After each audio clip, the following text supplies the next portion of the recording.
Webmaster Keith Rowland, who has been there forever. Dr. J, my producer, all of you, the Belgab people, the I Love Art Bell people, or people who love Art Bell. It's so hard to say because it sounds so egotistical. The Midnight in Desert people and all the other chat sites that are popping up all over the place. So Stream Guys, they're great. They get it out to you. LV.net, they get it to me, and that lets me get it to you. And, of course, Peter Eberhardt, our sales guy. So that's all the thanks, I think. Go to artbell.com. Now, why am I telling you to go to artbell.com? Because we have a photograph there of how the White House is going to look about a year after Mr. Trump is elected. You might want to take a look at that. Oh, by the way, I'm going to be on the Tom Leykis show tomorrow. They have invited me to come and be part of whatever it is they do there, and it's some strange stuff, I guess. So I should fit right in. That'll be fun. That'll be at 4 o'clock Pacific tomorrow.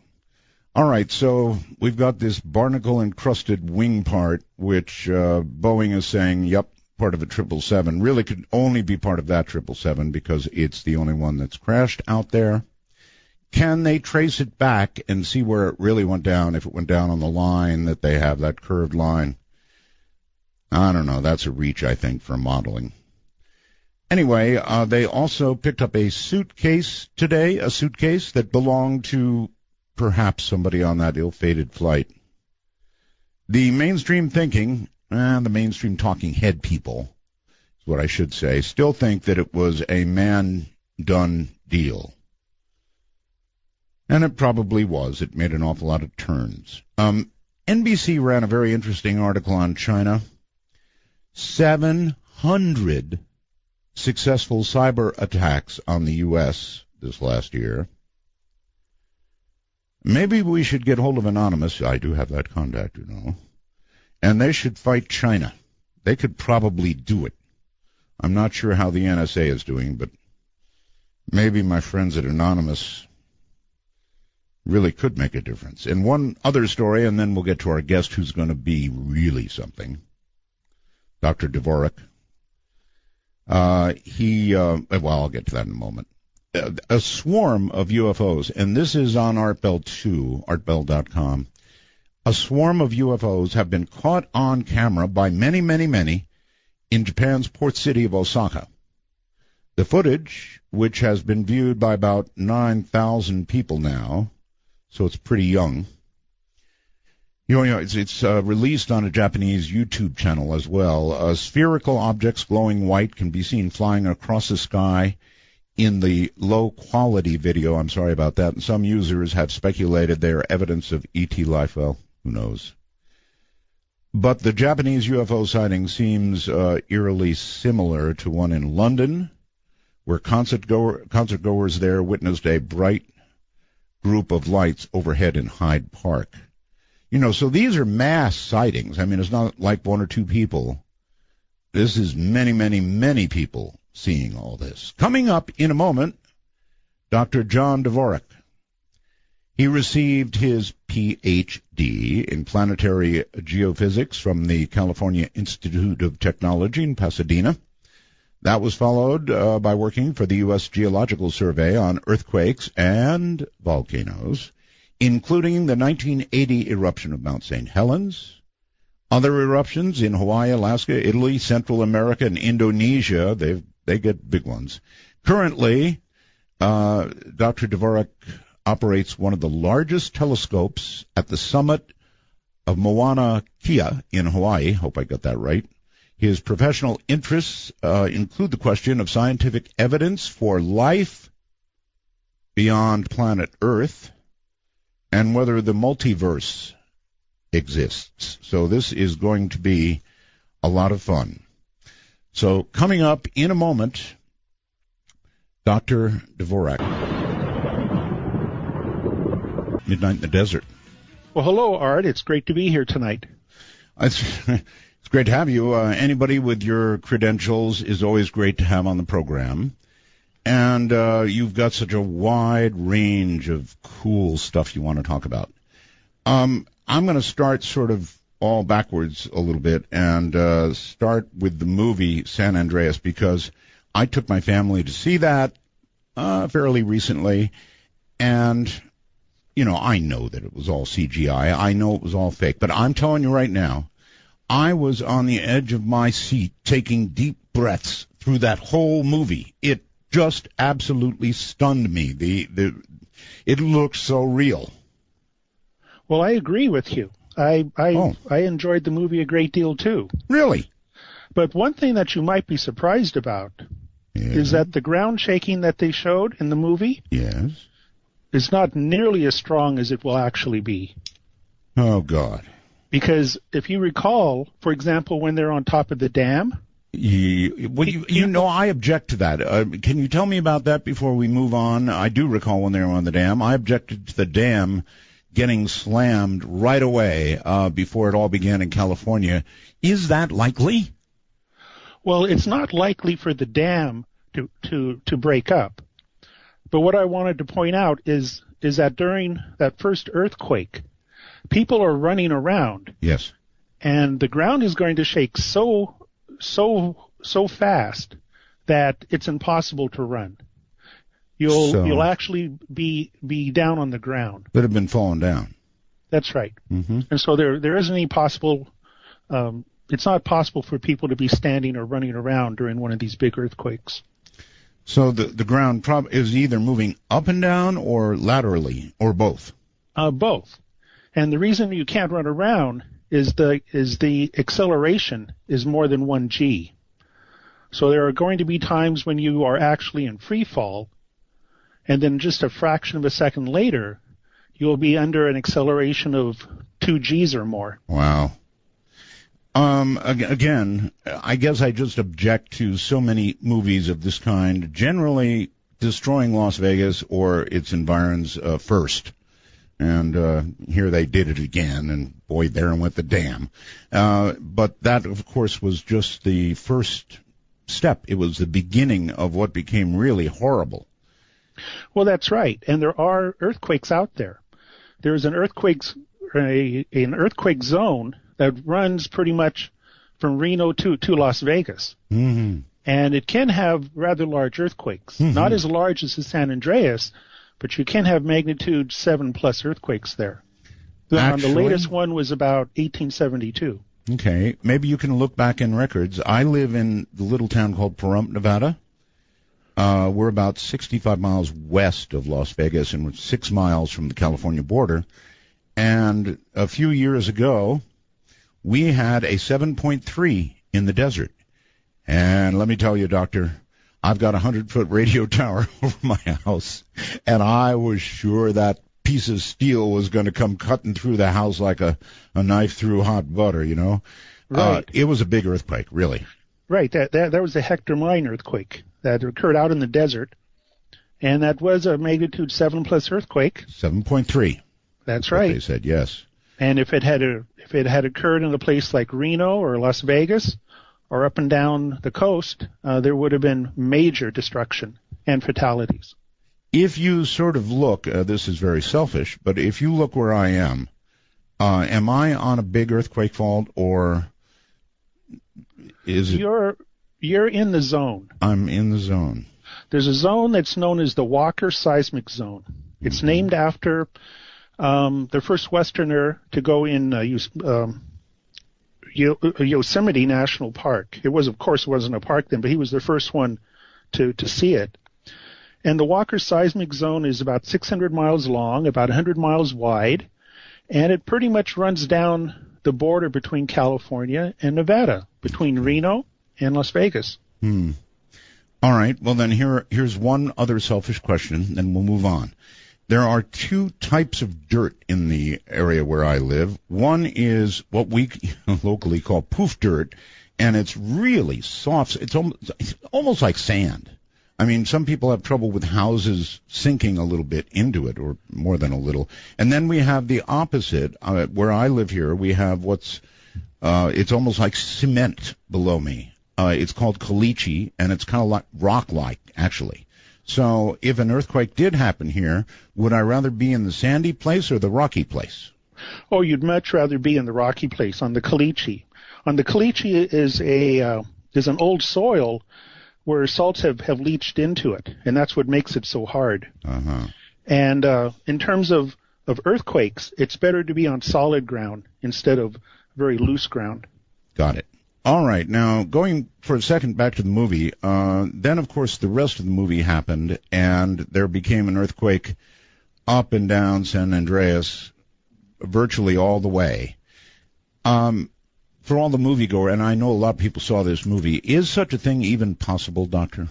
Yes. Oh. Yes, it is possible. I thought you were going to say no. This is the scenario that people worry about a great deal. To back up a little bit, in the last few decades, one of the things we've learned about earthquakes is that they are not random, and they don't reoccur like clockwork. But large earthquakes seem to come in clusters, and they are called earthquake storms. And I'd like to turn your attention over to what is probably the most famous earthquake storm. It occurred in Turkey.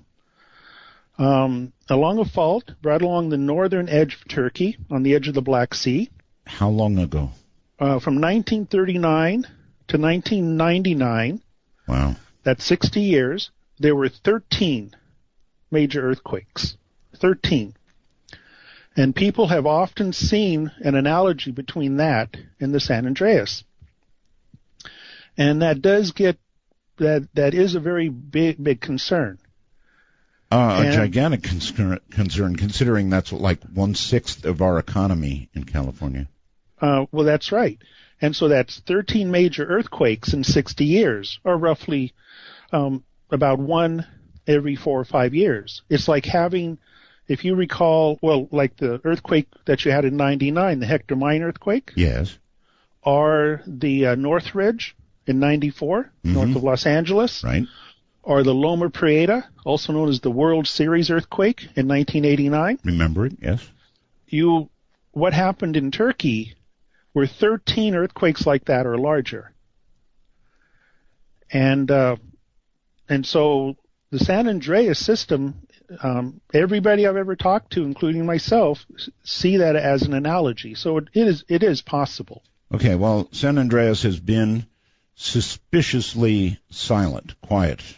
That's right. There happens to be a seismic lull right now going on in California.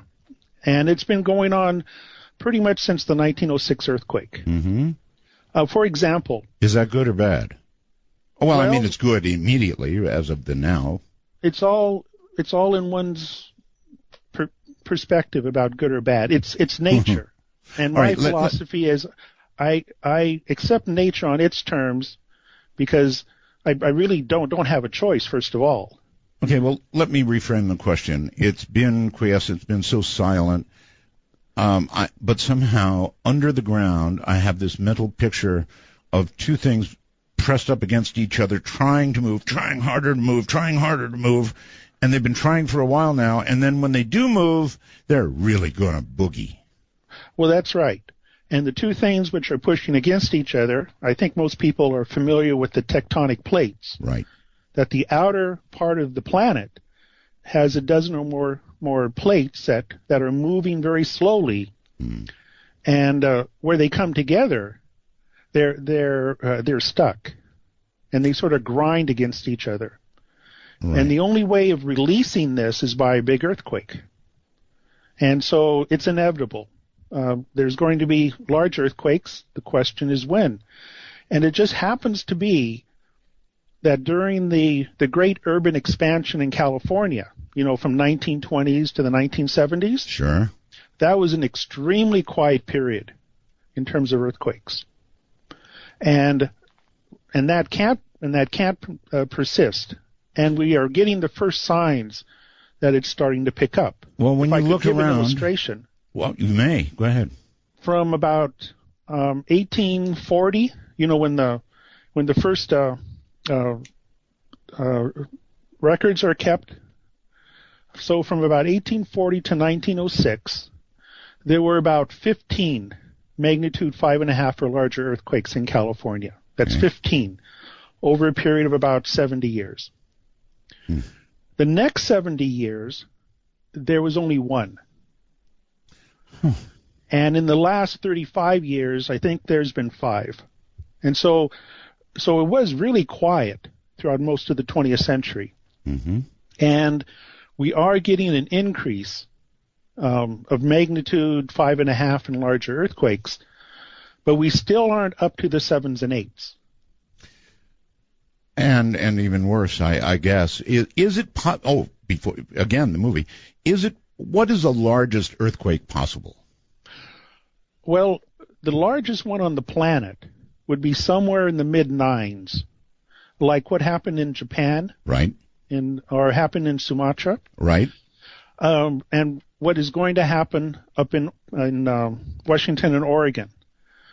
Oof. But in California, the largest one is about an 8.2. Now that is still a huge earthquake that's going to cause a lot of havoc and destruction and fatalities. Particularly if the epicenter is under some nearly populated area.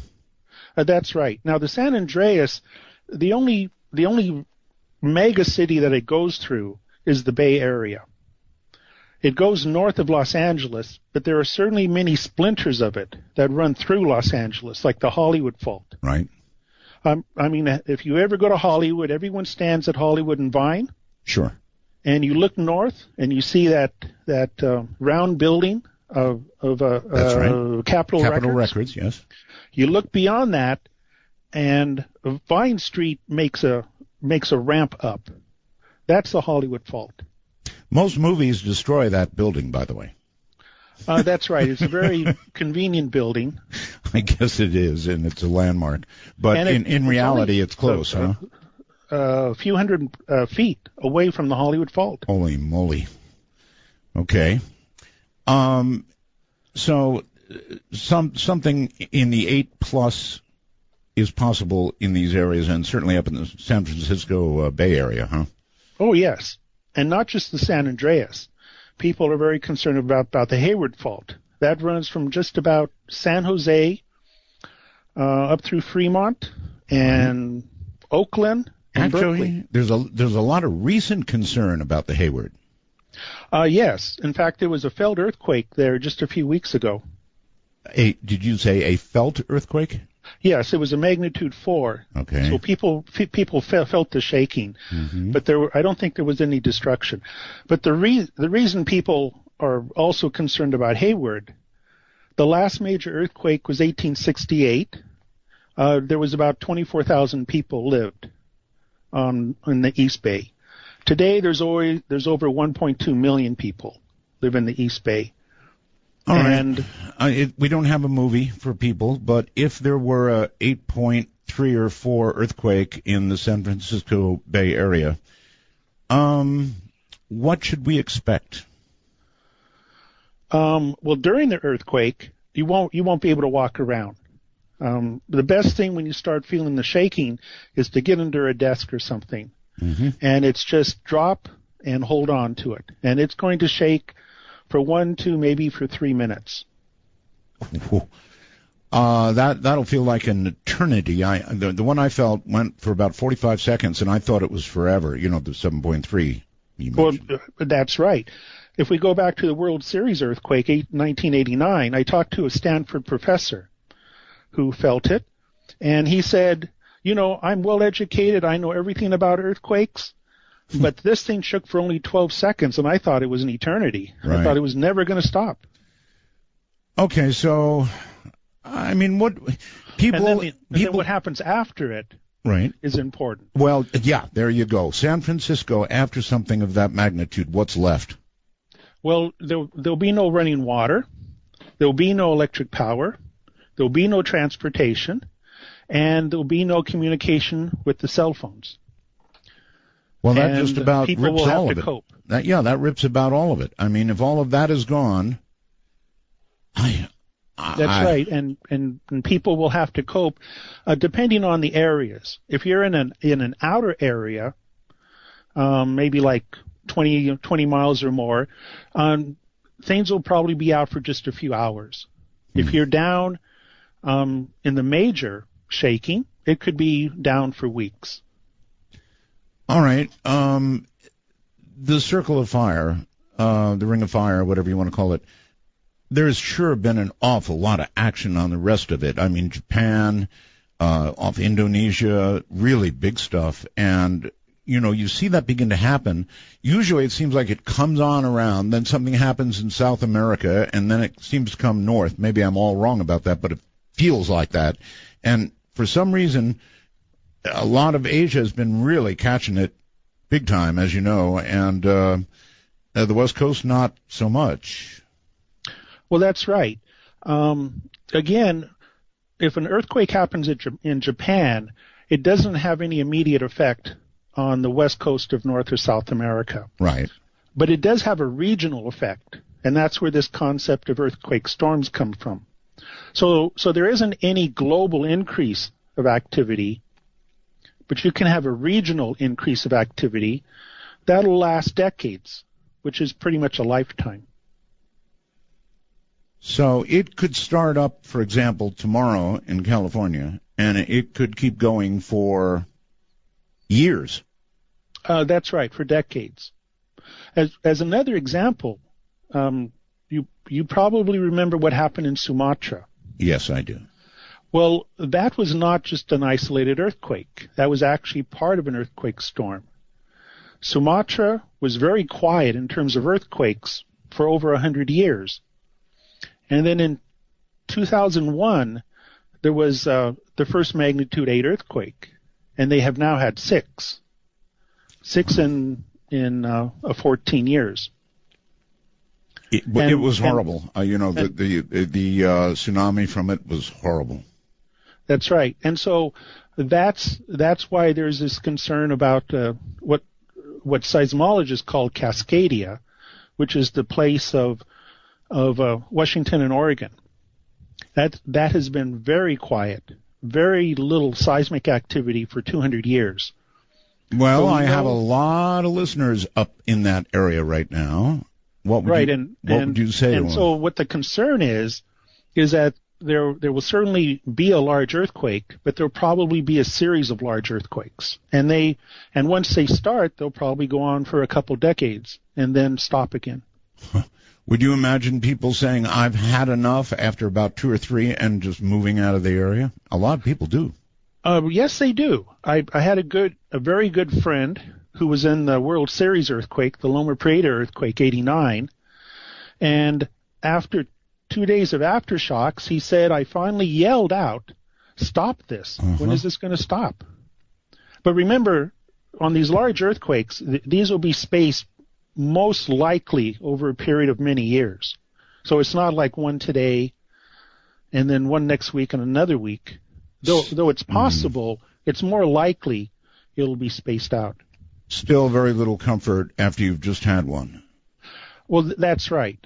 I grew up in the Pacific Northwest, and it's a beautiful place, and I would live there with the earthquakes. You would. Okay, well, that's an endorsement. Doctor, hold on. We're at a break point. We'll be right back. This, of course, is Midnight in the Desert. And it's rocking out there in the desert tonight.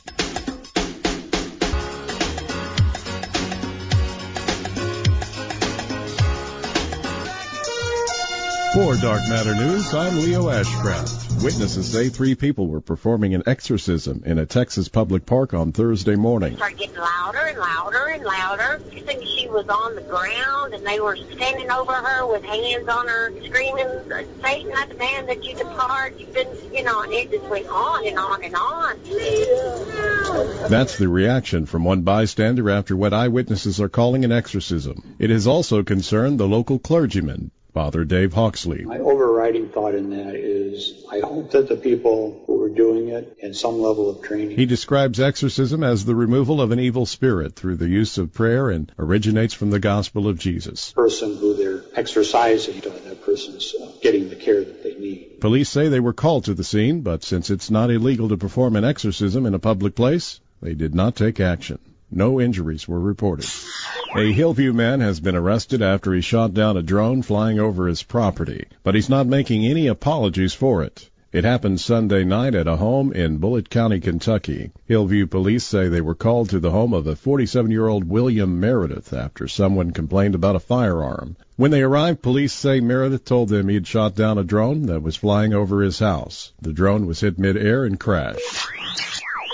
Well, we might be a little closer to interplanetary travel after scientists have recently confirmed that an electromagnetic propulsion drive, which is fast enough to get to the moon in 4 hours, actually works. The EM drive was developed by the British inventor Roger Shawyer nearly 15 years ago, but was ridiculed at the time as being scientifically impossible. It produces thrust by using solar power to generate multiple microwaves that move back and forth in an enclosed chamber. This means that until something fails or wears down, theoretically the engine could keep running forever without the need for rocket fuel. The drive, which has been likened to Star Trek's impulse drive, has left scientists scratching their heads because it defies one of the fundamental concepts of physics, the conservation of momentum, which states that if something is propelled forward, something must be pushed in the opposite direction. So the forces inside the chamber should cancel each other out. In recent years, though, NASA has confirmed that they believe it works. And this week, Martin Tajmor, professor and chair for space systems at Dresden University of Technology in Germany, also showed that it does produce thrust. Well, you know how it is. You're swinging a hammer around, having heaps of fun, and you stumble across your very own personal bat cave. Except it's not a bat cave. It's an entire city. While redoing his house in 1963, a man in Nevşehir province of Turkey, in an area known as Cappadocia, knocked down a wall. Behind that wall was a tunnel, and behind that tunnel there was an underground city. What he had stumbled across was one of the many hidden entrances to the ancient underground city of Derinkuyu.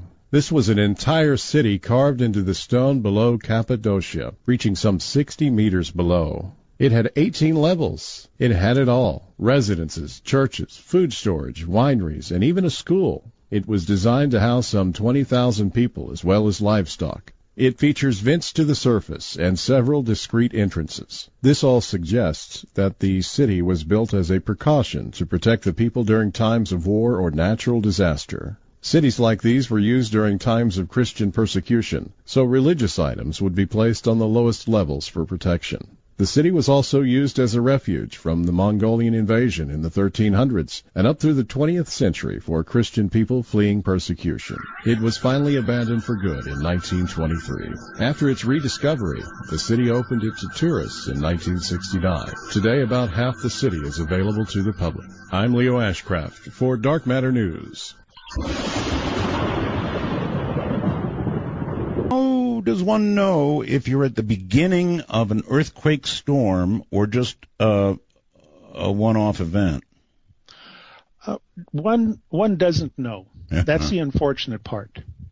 There's no way of knowing if it's the beginning of a storm. However, once you get a large earthquake, you can get a better idea that more are going to come in the very near future.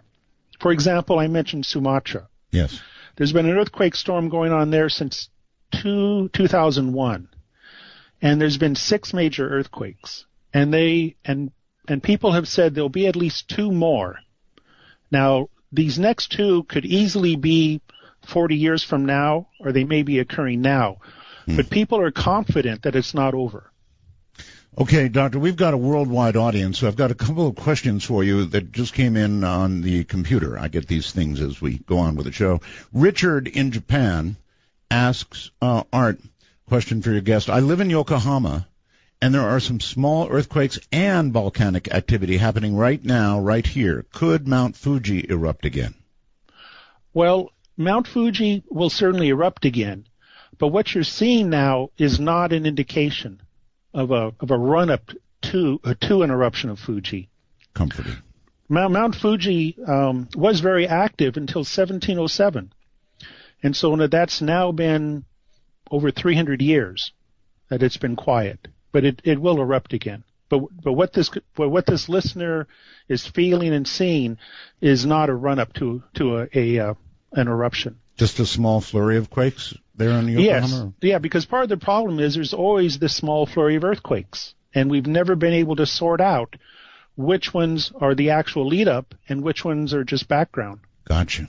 All right, then there's Robert, and he wants to know, ask please about the new Madrid fault for all of us here in the southwest Missouri area. Yes, one of the largest earthquakes in the history of the United States occurred there. In fact, 4 of them occurred there between 1811 and 1812. We are pretty much ignorant as to why. We're not sure why such large earthquakes occur in the middle of the continent. I just have to plead ignorant. No problem. Because nobody knows. So if you don't know, it's better to say I don't know. That's right. But again, it's been a long time, right? So again, the feeling that, it's like the pressure is building. Or is that not a proper way to look at it? Is the pressure always building, or are some areas almost dormant for really, really long periods? Well, the center of the continents are very, very stable. Like in North America, if you go to Canada, those are very stable platforms, and they're known as cratons. But almost all the geologic activity occurs on the plate boundaries. So along the west coast of North and South America, Japan, Indonesia, that's where almost all of the geologic activity is going on, earthquakes and volcanoes. Why? Oh, that's because of the motion of the tectonic plates. As they move across the surface of the Earth, and we live on a sphere, they collide with each other, and it's that collision that's producing the earthquake. So there's really no way to. I know scientists are working really hard in California, but there's no way to predict earthquakes, is there? No one has predicted an earthquake yet, and we're not sure if it's possible. If I could step back, probably the biggest question in seismology today is exactly what is a big earthquake? Meaning, is a big earthquake like what happened in Japan? Is it a small earthquake that just got very big, or was it a large segment of the plate boundary that moved all together? And the physics of that is very different. If it's a matter that it's a small earthquake that grew big, there's lots of small earthquakes all the time, and we will never be able to predict large earthquakes. But if it's the other case, that a big earthquake actually starts off different, like a whole sliding, then it's possible. And people are frantically trying to answer that question, because they know that's the key, whether it's even possible to predict. Okay, maybe this is the wrong way to think of it, but on a mountain, if you've got a pretty big rock, if that rock starts falling down the mountain, it can either go down pretty well unmolested and maybe block a road at the bottom, or it can hit a million other rocks on the way down, and you've got a total landslide on your hands. Down deep in the earth, is there an equivalent to that? I mean, you said a small earthquake might cause a big one. That's kind of what put that in my head. That's exactly right. Oh. That's perfect. If it's a matter that it's a small earthquake that grew big, people refer to that as the cascade model of a large earthquake. And it's exactly that. You get a small earthquake that causes more small earthquakes, and they just cascade down, and they produce this huge one. And so that's one of the models for a large earthquake. But we're not sure if it's the correct physics yet. So conceivably, man is getting pretty powerful now. We could do something that would be powerful enough to cause an earthquake. I am just over the mountain here from where they set off the nuclear weapons when they were testing them above and then below ground. And I remember being on the air in Las Vegas and having to warn people because, boy, I'll tell you, Vegas would rock and roll when they set one of those things off. Oh, right. And one thing about large earthquakes, we don't know what triggers them. And one thing we know about them is that they apparently are very hard to start. For example, one of the largest atomic blasts was in about 1971 or so, right, up in the Aleutians. Right. And it was the equivalent of like a magnitude 6 earthquake. And there was concern, especially in Japan, that this was going to set off a whole series of quakes, but it didn't. And so this whole notion of triggering a big earthquake is right at the core of the science of seismology, and people continue to argue with great passion as to what is the physics of a big earthquake. Indeed.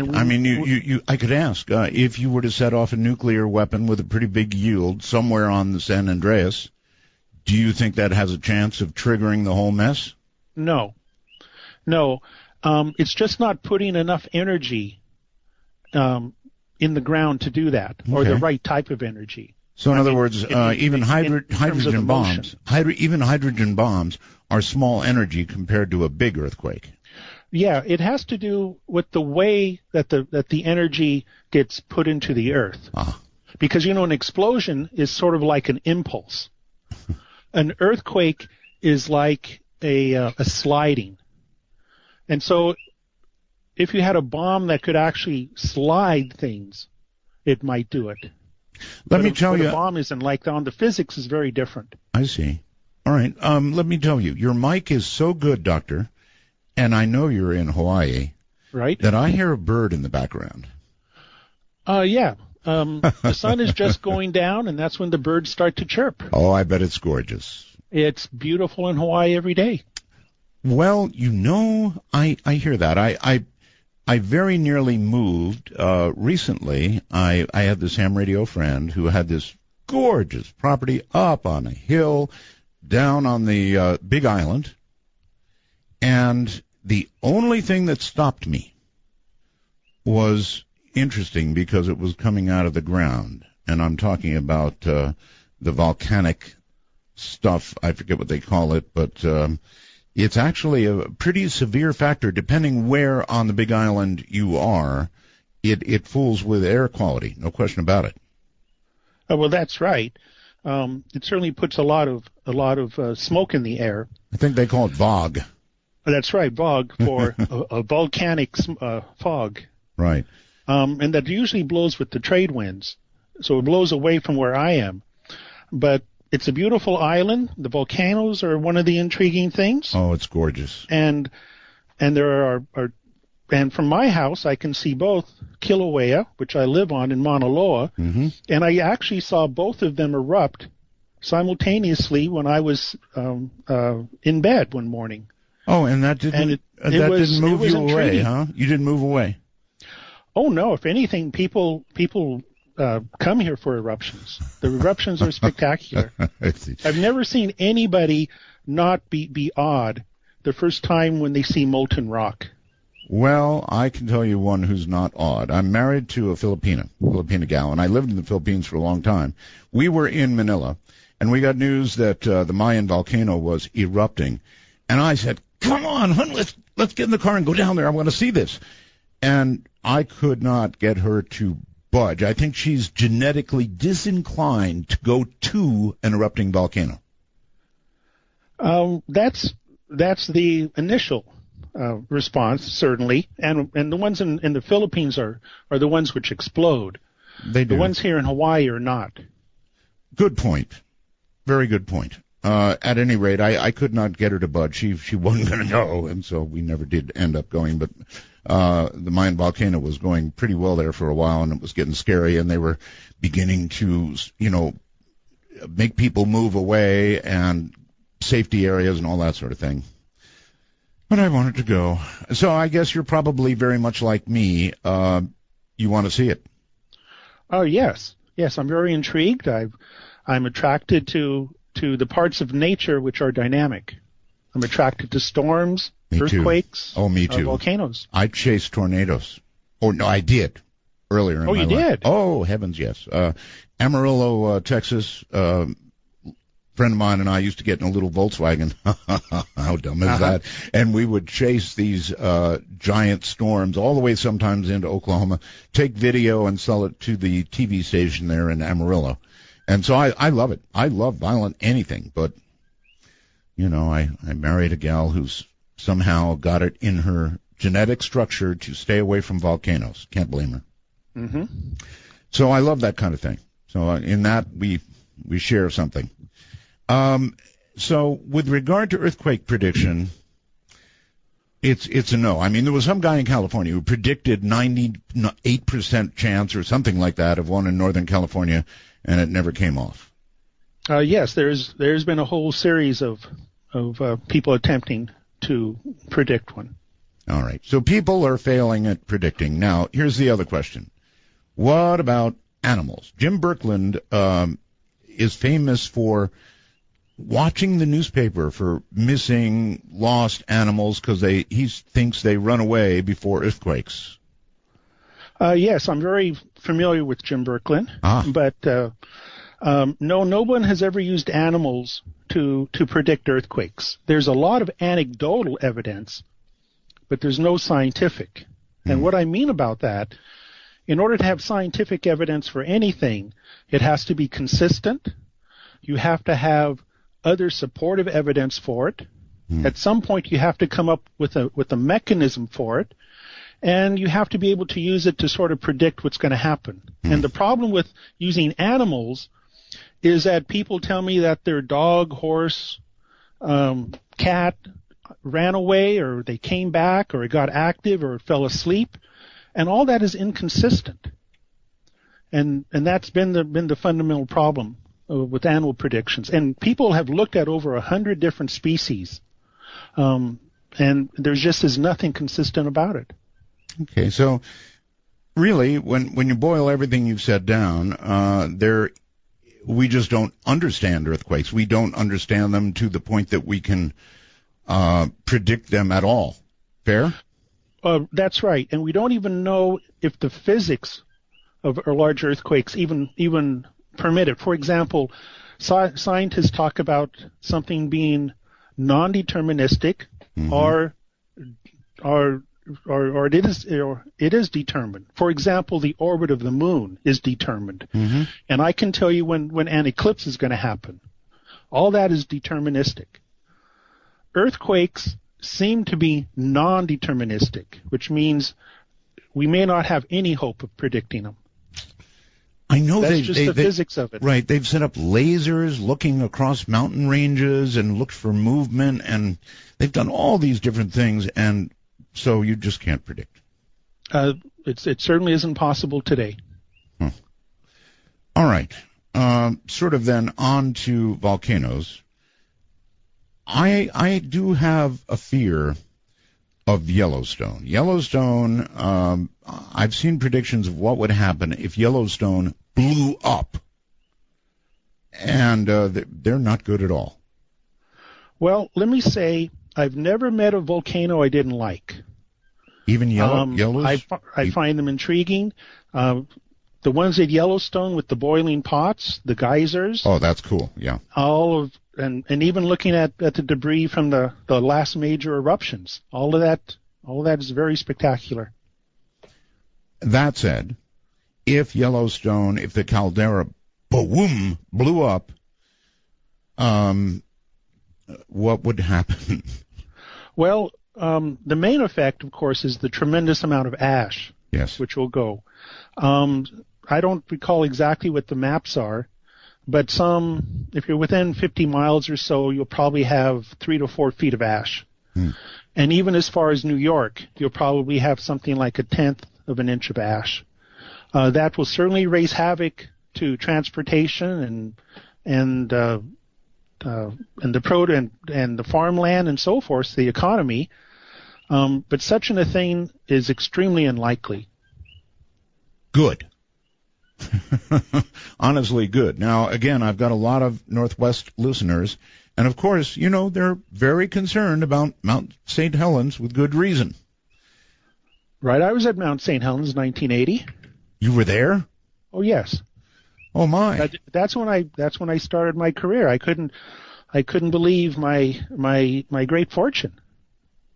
Well, from our perspective, I understand your statement. Most people would go, "Oh, really?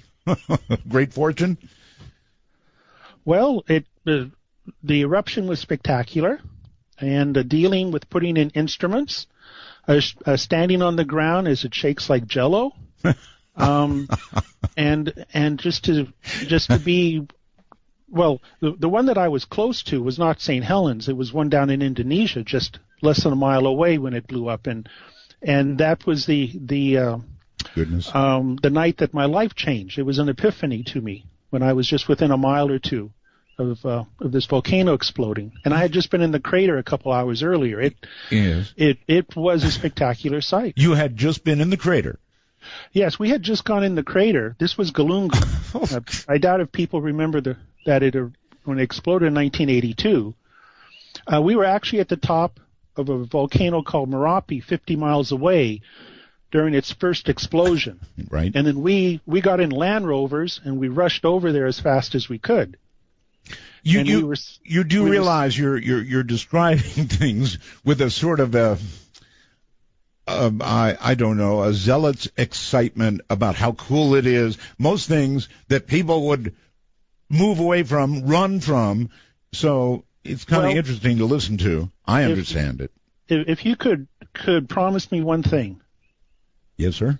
Don't tell my mother. Okay? But have you described these things to your mom? Never. Oh, really? Oh, she said, "Well, what did you do?" I said, "Well, I had dinner and then we all went to bed." I mean, it was just a quiet night, Mom. But anyway. All right, we're at a break point. That break point I told you about. We'll be right back.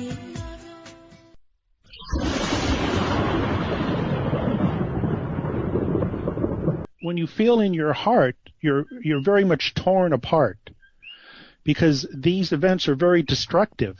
Yes. But they're extremely awesome. And if I could tell you, remember there was a earthquake in Chile about 4 years ago. It did a huge amount of destruction. I do. And the wave came across the Pacific. And so I went down to Hilo and stood on a cliff to watch the wave come in. Mm-hmm. But deep in my heart, I had this problem. I was intrigued and safe, and I knew there was hundreds of thousands of people suffering, and they were trapped in rubble. Right. And personally, I still have trouble dealing with that between the elation I have for nature and the empathy that I feel for these people. Sure. For example, I asked a person who was the head of the earthquake studies for the United States Geological Survey.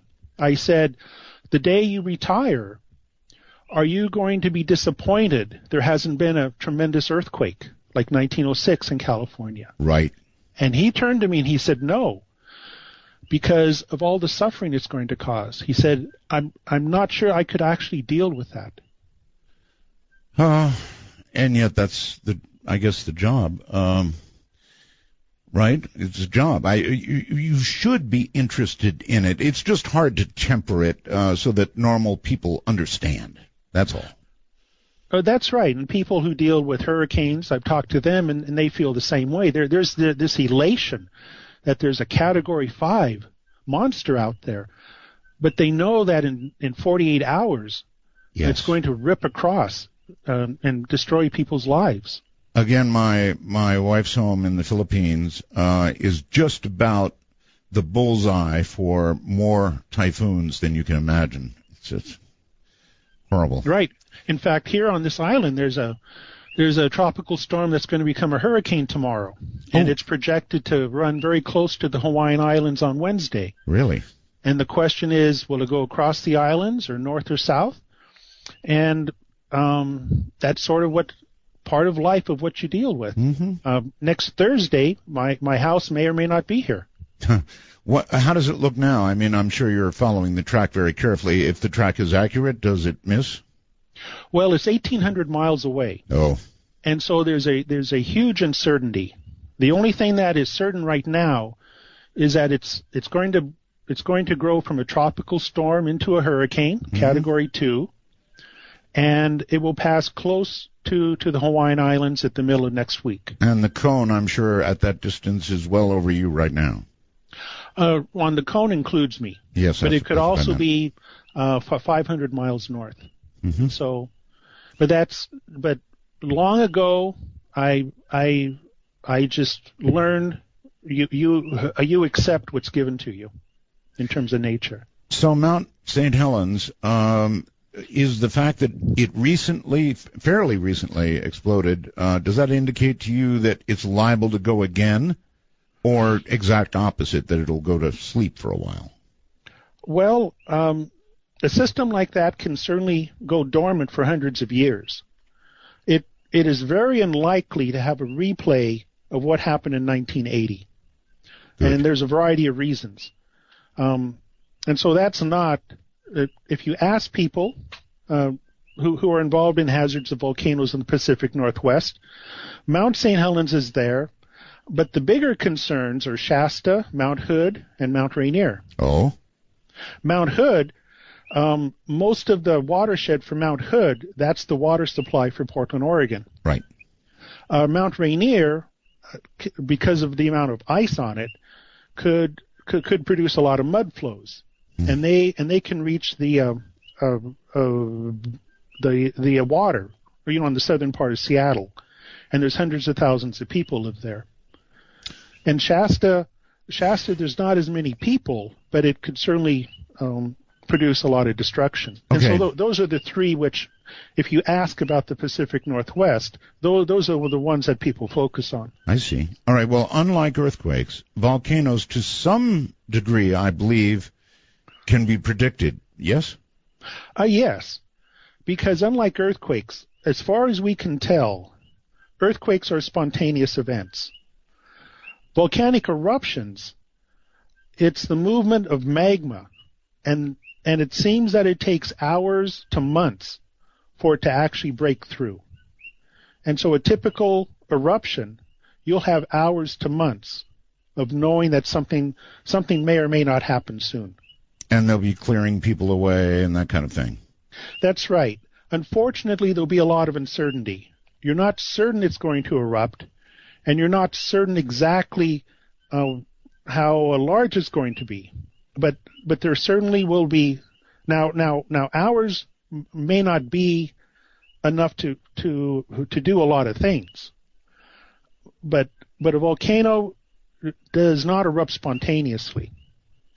It seemed to me that when Mount St. Helens went, it was a big surprise. And then after it went, I saw pictures saying, well, they should have known because the side of the dome was getting bigger and bigger and bigger and bigger, and it was kind of a big surprise, right? Well, I can tell you what the discussions were. Okay. Of people who were there. It was, how could we have been so stupid? It was so obvious in hindsight what was going to happen. Huh. But then as we talked about it, they said, okay, let's go back a week. What were we talking about? And it wasn't obvious at the time exactly what was going to go on.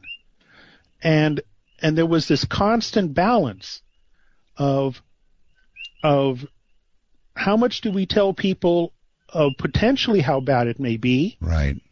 As to, well, this might happen, but it's a low probability. And then we have this uncertainty. This activity could go on for a year without an eruption. And people's homes are there and their jobs are there. Are we really prepared to tell people you are out of work for a year and it may or may not erupt? And we did spend a lot of time trying to balance that out. Well, yeah, if you tell people a mountain's going to explode, they're going to get really upset, no doubt about it. That's right. But if you say it may not be for a year, they say, well, then why can't I go to work? And yet apparently it might be tomorrow. Yeah, but in hindsight, again, it was obvious, right? In hindsight, it was obvious. That's right. So have we changed since then? In other words, are we making careful measurements that will be apparent to us in some way other than hindsight in the future? We're making much better measurements. Yay. We have much more out there in terms of finding out about earthquakes, about the ground motion. For example, where we happen to have instruments, we're able to measure the ground if it moves just by 1/10 of an inch. Right. And so a great deal has happened in the last 35 years. We still understand that it's not perfect, and we're not going to be able to give out, say, next Wednesday at 8 o'clock it's going to happen. Right. But we are certainly in a much better situation now than we were in 1980. All right. That's a little bit encouraging anyway, although I bet there would still be a gigantic fight if what we talked about became obvious about whether to actually announce it or not. I mean, how do those decisions get made? Well, they get made after a lot of very heated arguments and name-calling goes on in private. Even name-calling? It gets personal. Oh, yes. It really gets personal. You mean scientists actually fight with each other? Well, I'll tell you, scientific research is a contact sport. Yeah, and really? You better have a helmet on, because things will get very, very heavy sometimes. Yes. Yes, I suppose so. I don't know whether... The egos are big. The competition is fierce. Yeah, that's true. And people are sure they're right and you're wrong. Until you're proven right or wrong. That's right. Okay. Let me ask you about our Earth and how much you know. You know, we know so little, Doctor, about what's under our feet. I know there's dirt, then you dig down for a while and you get to water that you can drink if you're lucky. But I don't know much about the Earth. Period. I don't know much about the Earth. What's in the middle of the Earth? What's next to that? It's a lot of territory to cover. How much does man really know about what he stands on? Well, let me preface it by saying Earth is one of my favorite planets. Oh, mine too. It certainly is on my list of favorite planets. But you hit it on the head. We know much less about the inside of the interior of the Earth than we do about the surface of Mars, or even on the interior of the Sun. We know a surprisingly great detail of what's happening inside the Sun. The other thing is the most geologically active part of planet Earth is not on the surface. It's thousands of miles beneath our feet. The Earth is like an onion. There's a core, and that's mostly made out of iron and nickel. There's an inner core that's solid, an outer core that's liquid, and then, as you learn in grade school, the mantle that's made out of what we call just a rocky material. And actually, the most geologically active part, that is where most of the chemical changes are occurring, are actually between the core and the mantle. It's not on the surface. And what's going on between the core and the mantle? Well, it's the chemistry. The core right there is very hot liquid iron nickel. Do we really know all this for sure? I mean, iron yes. and then okay. It's clear that for a variety of reasons, we not only know it's iron and nickel, we also know it has a very small amount of sulfur in it, and it escapes me what else, but we're very sure it's iron nickel. Okay, well, it's not because we've been there, because we haven't. So it must be instrumentation or magnetic measurements or what? Yes, it's a combination. It's the magnetic field. It's on the passage of the seismic waves. It's in laboratories, people put various things together like iron nickel, and they bring them to very high pressure, and they see when is it going to melt, what minerals are formed, what's the seismic velocity, right. And it's pretty much clear that the core of the Earth is almost entirely iron nickel. Absolutely. More. There was recently I really should pay attention, I guess, to the people sending me all these questions. People live, of course, all over the place. Here's somebody from Miami who says, Art, what are the chances of that volcano in the Canary Islands off Africa erupting? I read that half the mountain might fall into the Atlantic. I remember this story, and wipe out the East Coast and the Caribbean. Doctor? Well, that is possible. It's an active volcano out there in the Canary Islands, and part of the evolution of those volcanoes, the same as here in Hawaii, is that part of them eventually slide into the ocean, and that creates a huge wave. Such things occur over a period of 10,000 years, 100,000 years. And so the probability of it happening is very low, but it is possible. Okay, good. Well, every now and then you get those articles in the paper, and it just, it scares the heck out of you. An island about to, or a whole part of a mountain about to fall in the water, something that would destroy perhaps the East Coast, so it's barely possible. That's right. It's a very small risk. Okay. If you were to be talking to the people in California right now, up and down the San Andreas, would you tell them, relax, enjoy life? Or would you say, hey, if I lived there, I'd move? Well, of course you wouldn't. I would say, relax, enjoy life. You live in one of the nicest places in the world. There's so much diversity. There's so much excitement. There's so much culture there. It's one of my favorite places. San Francisco, Los Angeles. I was going to say high taxes, though. The taxes are high. Yes, they're not as high as in many parts of the world. The taxes are high, but the state just intrigues me. All right, we just had this amazing, truly amazing thing happen as we got photographs of Pluto. Now, oh yes, spectacular. Yes, in those photographs were 11,000-foot mountains. Now, it's cold out there. It's far from the sun. Can you imagine how those 11,000-foot mountains got there? No, I was blown away. So was I. This is not at all what I thought Pluto was going to be. Right. I look at those, and I'm just struck by them. To put this in perspective, Pluto is about half the size of the moon. So it's not a very big object. Right. And it's extremely cold and dark out there. Yes, it is. And so to come upon this thing with so much geologic activity, it just blew us away. I thought we'd get a billiard ball, and a frozen one at that. That I agree. I thought that, and it'd have a bunch of craters on it, and we'd fly by, and people would say, "What was the big deal?" It's just that's all it is. But it's a very dynamic place, and if it has those 11,000-foot mountains, glaciers made out of nitrogen, it is possible that it has an internal ocean of water. Mm-hmm.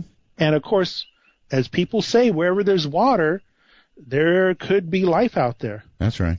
I was watching really intriguing. Yes, I was watching the NASA news conference, and some reporter in the back of the room said, I don't see what the big deal is. We have got these pictures. It's not very exciting. And the scientists looked at him on the panel like he was from another planet, literally. They said, "Oh my God! Of course it's exciting. Look at this geology." It was completely unexpected. I don't know of anyone, and I was in that, who would have thought that this was Pluto. I really thought it was just going to be a big part of ice with some craters on it, right? And the surface would be billions of years old. But it's an active surface, which means the internal part of it's active, which means what's the source of the heat? Yes, sir. Drives this geology. ABC, just like that. You get to what's the source of the heat, and I guess you could guess radiation, possibly, or. I really don't know. But everything which we would put in will not work.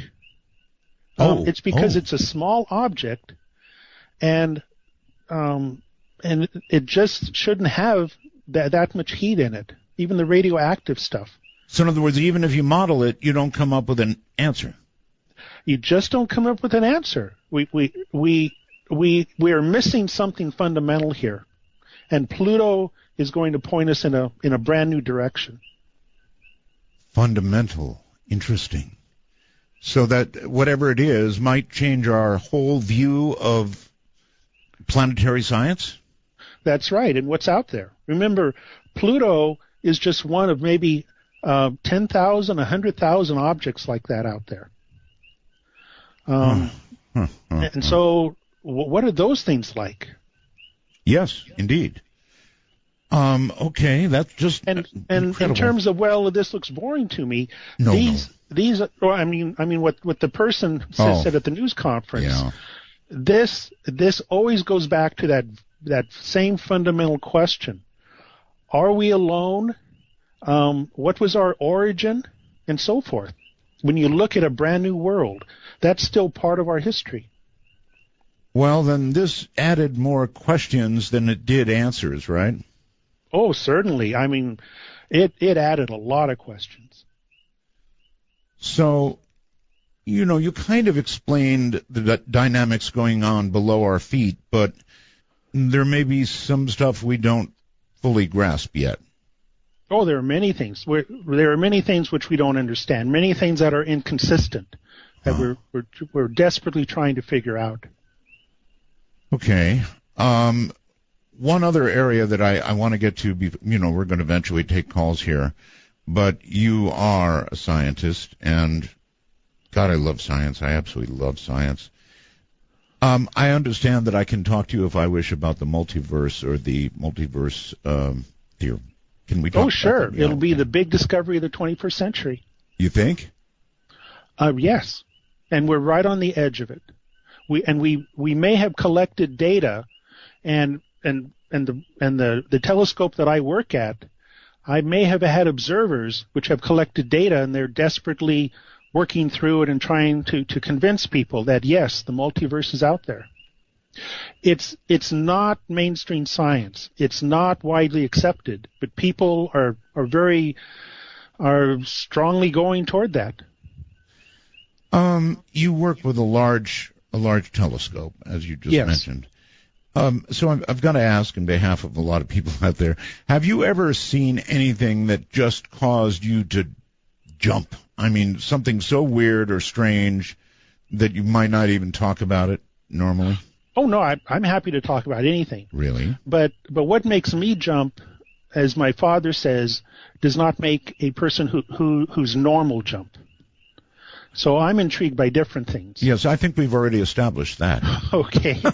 Well, one of the most spectacular things we saw was the breakup of a comet. The comet started to break up into about 20 pieces one night, and I was floored by that.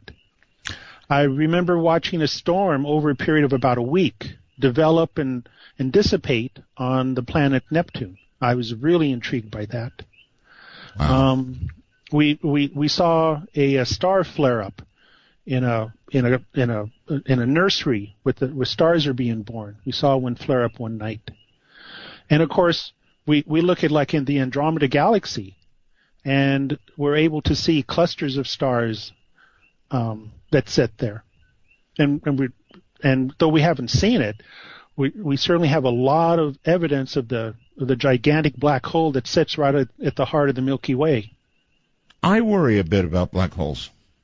Well, why? Well, because if we run into one or one runs into us, I don't know, it'd be a bad day. You won't even know it happened. Well, there is that, but there is that. If you fell into a black hole, you wouldn't even know it happened to you. Uh-huh. But you'd still be gone, or in another universe, possibly. Yes. People aren't quite sure what happens once you get down at the point, but in terms of being able to sense things or to see things, uh-huh. you would just sort of age in a normal manner. However, people who are looking at you from outside the black hole would see you gone. Wow. And so you really wouldn't know what's going on here. So you might actually not, I guess in the physical sense, you would die, right? You would die. Oh, well, yes. I mean, our bodies. For Dark Matter News, I'm Leo Ashcraft. A minor earthquake has struck off the northern tip of Vancouver Island. Natural Resources Canada says a 4.7 magnitude quake hit around 5:30 on Wednesday evening. The shock originated about 175 kilometers west of Port Hardy, British Columbia. Natural Resources Canada said there were no reports of damage and that none would have been expected. The ministry said the quake was not felt. According to a new study, Washington, D.C. is slowly seeping into the earth, and it could sink another 6 inches in the next century due to subsurface land movement under the Chesapeake Bay. The research confirms twin hypotheses, both of which are worrying. The first is the tide gauges show sea level rises in the Chesapeake region are twice the global average, and that levels are rising faster than elsewhere in the East Coast. The second is that the prehistoric ice sheets in the north, which pushed up the land around D.C., are now melting, and the land in the Chesapeake region is settling back down as a result. Researchers at the University of Vermont said the sinking land under the nation's capital would exacerbate the effects of flooding caused by climate change and rising ocean waters. This would in turn threaten the region's roads, monuments, wildlife refuges, and military installations. There are numerous reports of people who saw a different-looking aircraft in the sky last night. Many from the Denver, Colorado area say they saw a stealth bomber flying over Dick's Sporting Goods in Commerce City. This was just ahead of the MLS All-Star game, and that's the aircraft they saw, which means it wasn't so stealth. It made an appearance right after the national anthem around 7:15 that evening. Quite a few local area residents caught the stealth bomber on video and photographs. You can take a look at them at darkmatternews.com. A mystery over a group picture. Everyone was having a good time until they noticed that they were being photobombed by a ghost. Nothing out of the ordinary seemed to be going on when the photos were taken. But when they took a closer look, that's when they said they noticed a shadowy figure peering out at them from the second-story window. Natasha Oliver and her friends were hanging out in her hometown of Wim in Shropshire, UK. Oliver told ABC News that she truly believes there is a ghost woman and her baby in that window. She and her friends freaked out after they saw the photo on her digital camera back in 2010, taken when they were hanging out on the front lawn of the unfinished home still being built at the time. Oliver said, when we saw the ghostly figure, the boys climbed up the scaffolding to see what was up there, thinking maybe someone was watching. But there was nothing up there. There were no floorboards or anything. Though the photo was taken almost 5 years ago, Oliver said it recently got widespread attention after she commented on a Facebook post about a fake ghost picture. Though some on social media believe Oliver's photo could be photoshopped, she insisted it wasn't, and added she hopes to get in touch with professional photo analysts and paranormal experts to solve the mystery of the ghost in the window. The town of Wim, where the picture was taken, previously made headlines about reported paranormal activity in 1995 when a photographer claimed he captured an image of a little girl's ghost at the ruins of the town hall that was ravaged by a fire in 1677. Oliver concludes by saying, "I didn't believe in ghosts before, but I do now. Actually, I've converted." Fake or real? Take a look at the photos yourself and let us know what you think. darkmatternews.com. And with that, I'm Leo Ashcraft for Dark Matter News.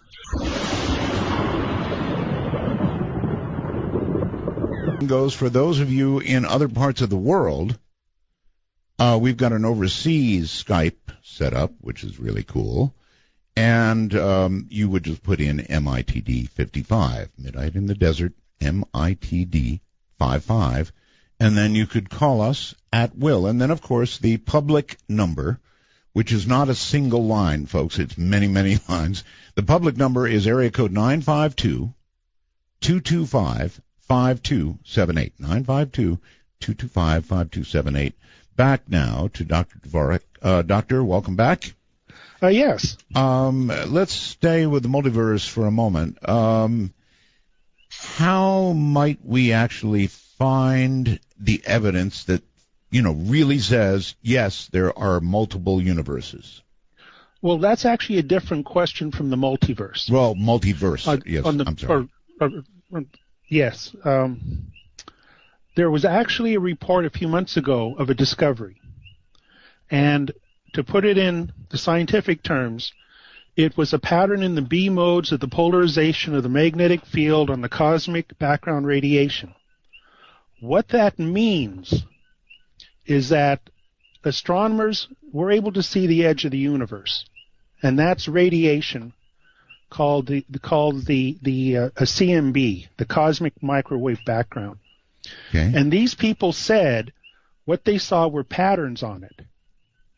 And if there are patterns on it, then there's something larger than the visible universe that produced those patterns. However, as they looked at more data from other researchers, from other satellites, it was decided this was actually dust in the intergalactic region. And so all that fell apart. Oh, you had me going, and then you crushed me. But it was intriguing. Now, I mentioned at my observatory, I've had a group of observers there. You've certainly heard of dark energy and dark matter. Oh, my goodness, yes. Well, these people have started what is called dark flow, that there's a general flow to the visible universe. And let me illustrate this with an analogy. Okay. If you were floating in a swimming pool, and no matter where you were in the swimming pool, there's always a current going from one edge to another. Right. You would conclude there's something outside the swimming pool producing this current. Probably. Okay. Because this current is always pulling you from one side of the pool to the other. Mm-hmm. And you say, well, there's got to be something outside the pool. So what these people look at are large clusters of galaxies. And they claim that large clusters of galaxies, they're all moving in the same direction. And the only way for that coherent motion to happen is that there must be matter, gravitational matter, outside the visible universe pulling it. Now, this is very much on the edge. Nobody has come up with any supportive evidence. This is a very minority view, but things like this can certainly change in very short time. So that's a possible way. You might be hearing more about this concept of dark flow. Also, have you talked much about in inflation theory in astronomy? Well, that's where everything's going away from everything, right? That's right. But there was this burst of inflation very early on in the history.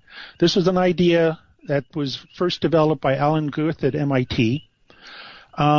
It has a lot of very attractive. It explains a lot of things in the universe.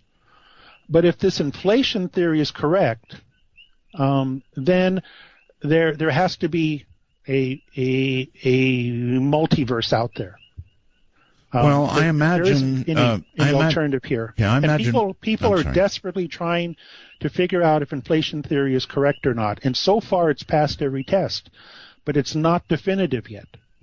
And I know I'm wrong, but somehow I imagine rapid inflation occurring as a result of a Big Bang.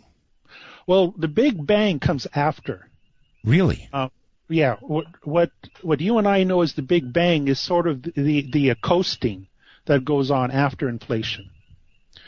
Exactly what powers inflation isn't clear either, because we're getting down to where general relativity and quantum physics have to meet, and we still don't understand what the way to put those together. As Brian Greene at Columbia University has said many times, the physicists have been playing a con game to everybody for 100 years. Really? We have this theory called general relativity that explains things in a very intense gravitational field and on large scale. And then we have quantum physics that explain things on very small atomic scale. But those two things are incompatible. Those are inconsistent. We have two theories of the universe, and the universe should have only one theory There should just be one fundamental. And until we can marry these things together, we are going to have these difficulties. I'm going to give you a chance to try and explain something to me that I ask most people of your caliber. Quantum physics is fascinating to me, and quantum entanglement. Oh, yes. Boy, I'm having such a hard time with that.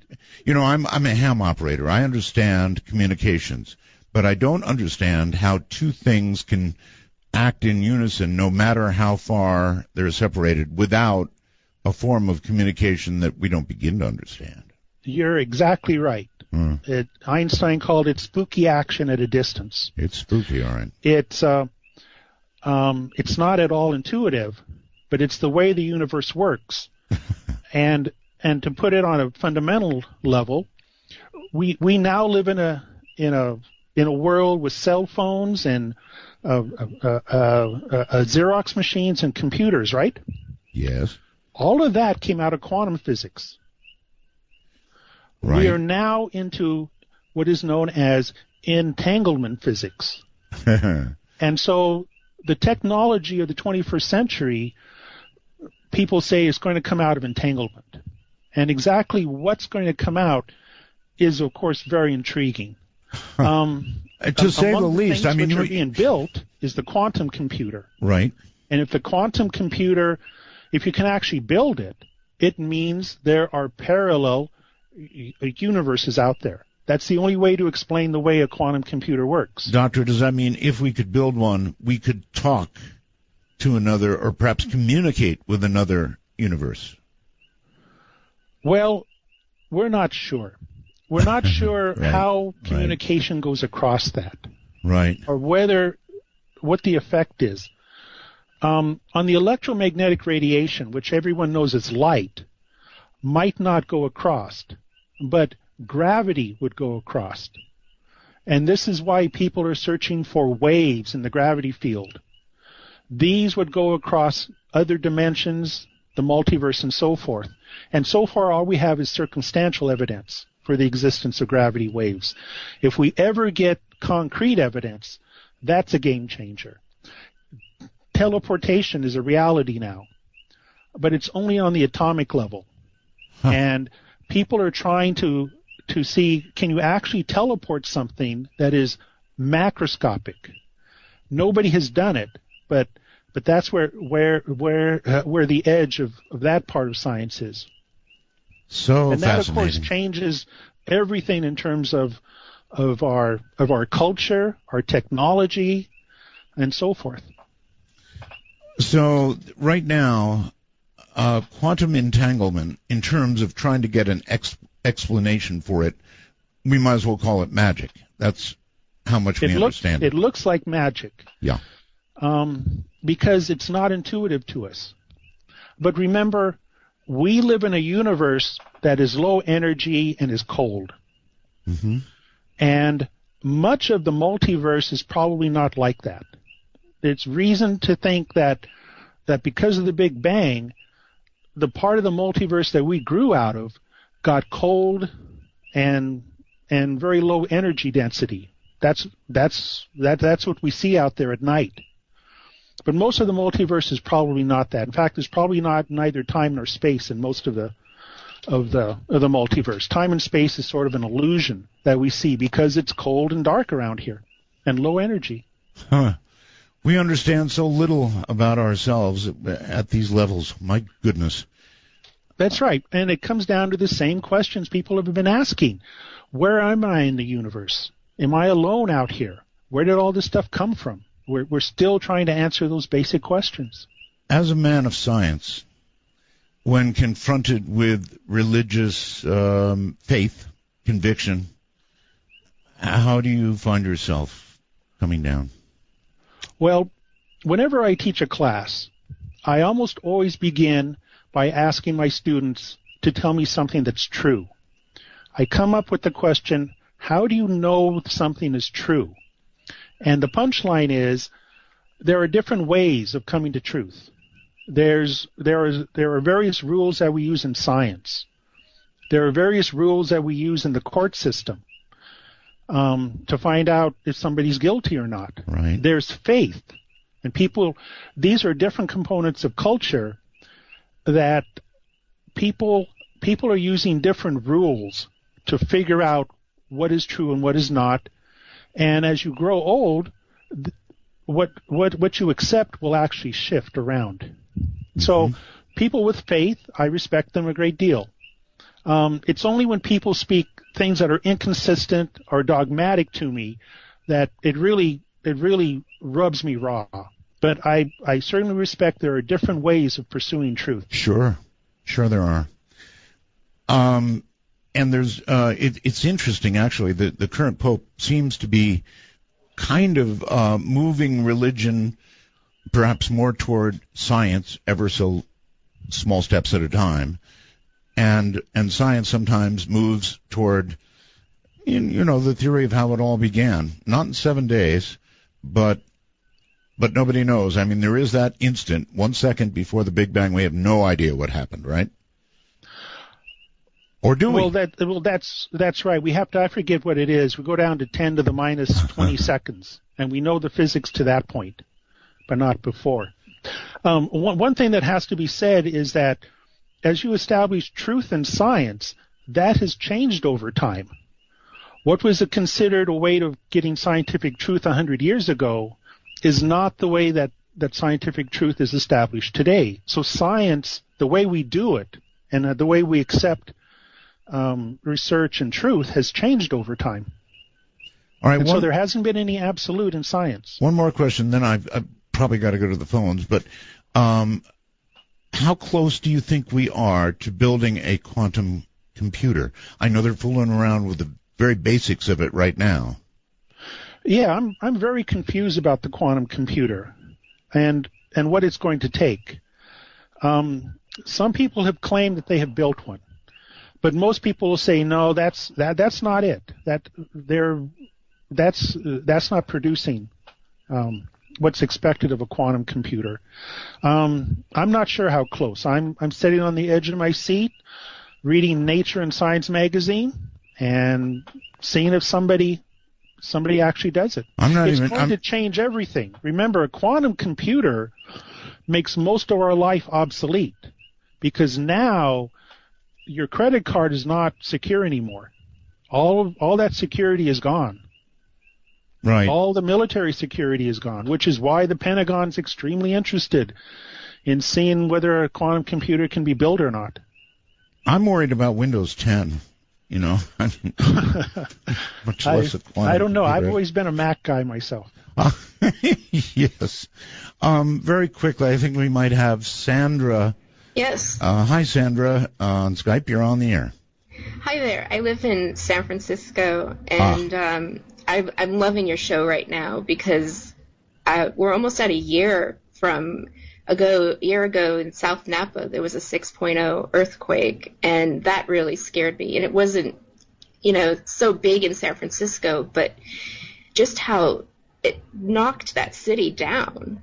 And I don't think the Bay Area, there's just so many new people living here. I want your guests to say, how many days we really should be prepared, because I'm a member of the Neighborhood Emergency Response Team, and they say 72 hours, but I think it's really 5 days. If it was a big one, Doctor, how long should she prepare for? I would say be prepared to be independent of any support for 5 days. Have enough water and food and so forth, and don't expect any communication or any help. But after 5 days, hopefully people will get to you.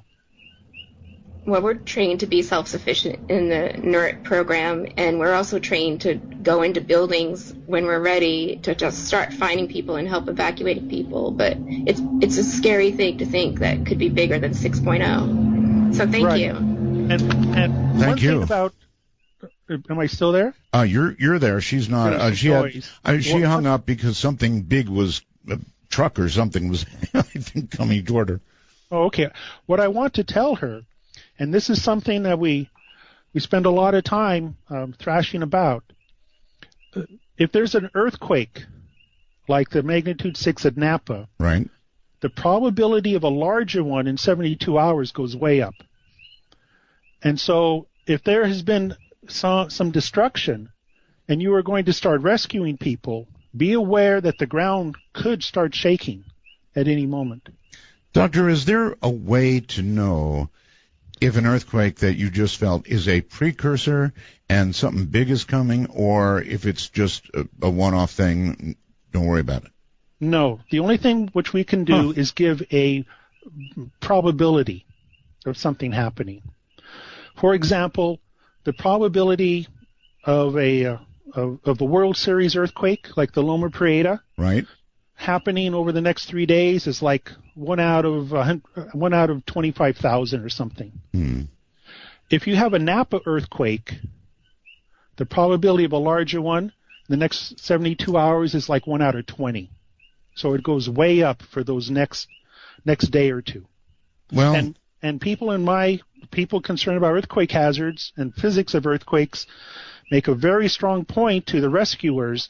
Understand, if you're going into a wrecked building, this thing could collapse on you. That's true. And it seems after earthquakes, people camp out on lawns and stuff like that for exactly that reason. They've seen so many buildings collapse, they just don't want to be inside anything. Right. And it is best if you can if it's possible, not to stay in a building during those hours. It isn't always possible, but one has to be aware of that. Okay. And even if you get a magnitude 4 earthquake, for the next couple of hours, you don't want to be standing on a ladder painting your house or into your car fixing it. Just do something else for the next few hours. That makes sense to me. Ladder is a bad place, definitely. And I'm on and off roofs all the time, putting up antennas, doing that sort of thing. And right. If you feel an earthquake, don't do that for a few hours.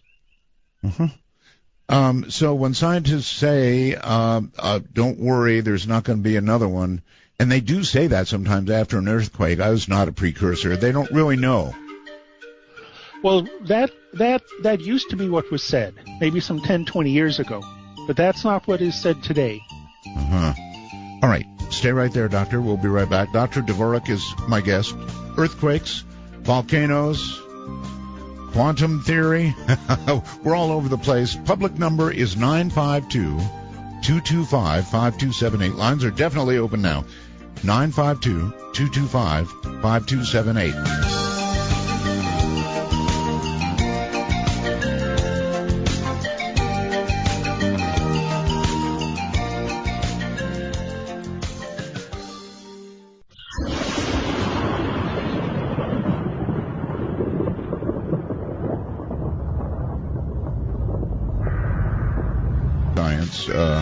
Of this caliber. So here he is once again. Welcome back, Doctor, and let's see who's on the lines. Let's go to Orlando, Florida. You're on the air with my guest. Hi. Hi, my name is Dan. I wanted to ask 2 questions if possible. Sure. First of all, does your guest believe that there's any truth to the charge or the claim that fracking contributes to triggering earthquakes? And could he comment on the case in Italy a few years ago where I believe several seismologists were actually convicted, I believe, of manslaughter because they had failed to predict an earthquake that occurred. I believe their charge was reduced, but I wonder if he could comment on that. Actually, I heard about that, and I meant to ask about fracking, so thank you for both questions. Doctor? Oh, yes. Fracking, without a doubt, can cause earthquakes. It doesn't always. However, there's a big unknown question here, and that is whether fracking could actually trigger a destructive earthquake. There's a lot of earthquakes going on in Oklahoma right now, much more than have occurred in history. Right.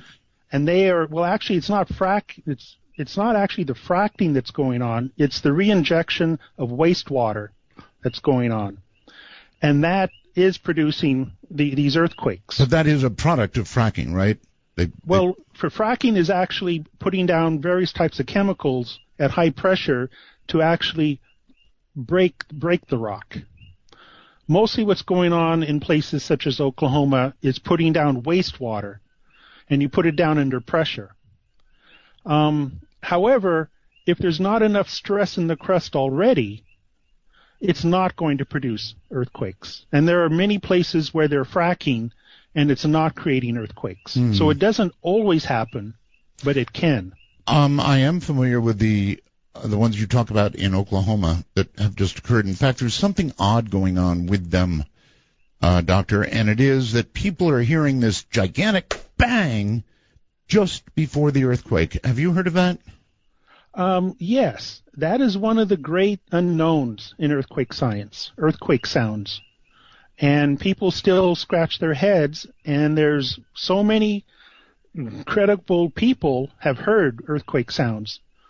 The problem is the sound travels slower in air than the earthquake travels in the ground. Okay. And so what you should do is feel the ground shake and then hear the rumble. But that's not what happens. You hear the rumbling and then the ground shakes. And people have been trying to figure out why this thing of earthquake sounds. So it's one of the things we don't understand in earthquake science. Gotcha. All right, let's go to... Now, what happened in Italy? Is there? There's plenty of guilt to go around here. That's right. In this part of Italy, there were earthquakes going on. Government officials, I lived in Italy for 3 years. I knew some of these people. They went to the community and said that there was no chance of a damaging earthquake. What they should have said is that there is no increased chance of a damaging earthquake. I see. And because they said there's no chance of an earthquake, one happened, it did a lot of damage, fatalities. There's a different system of law in Italy, and they were charged and convicted, and most of them, except for one, actually was serving time in jail. It comes back to, as a scientist, how do I communicate things which are of our concern with the public? Or even do I communicate under those circumstances? That's right. However, you have to tell them. You can't. If you try to hold a secret, the better the secret is, the more likely someone's going to hear it. That's why for like Mount Hood and Mount Rainier, I cannot tell you that those things aren't going to erupt next week. It's not very likely. We don't have any indication, but right now there's very little risk of it. Mm-hmm. Well, I guess it's just not good in science in these areas to make definitive statements one way or the other. Get you in trouble, I guess, huh? Well, it depends it's a test of knowledge here. And it's also a test of the size of a scientist's ego.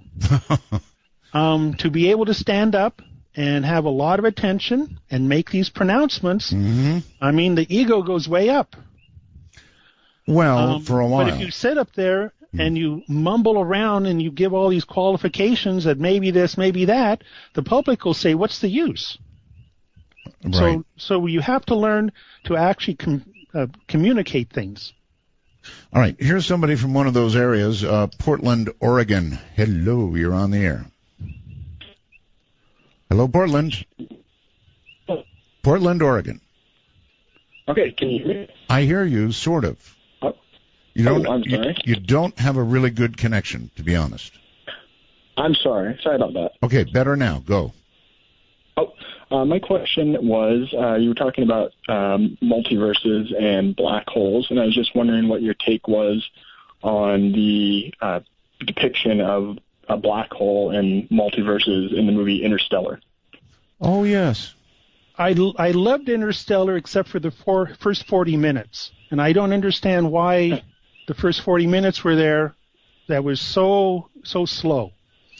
Interstellar got the time dilation exactly right. That is, going close to a black hole, you don't age as fast. And I thought the way that they did it was brilliant. What they did with the physics of the black hole was more of a Hollywood take than what happens in science and what we know about it, of the physics of a black hole. I don't recall I saw the movie. Did they actually pass the event horizon? Yeah, he goes into the black hole, and it's a little confusing, but he basically he exists in a tesseract, and he can go to any point in time in his daughter's life, That's right. Throughout, if I had been an advisor on that film, I would have said, okay, let's not use a black hole. Let's use a wormhole. A wormhole has that type of physics. However, nobody has proof of the existence of a wormhole yet.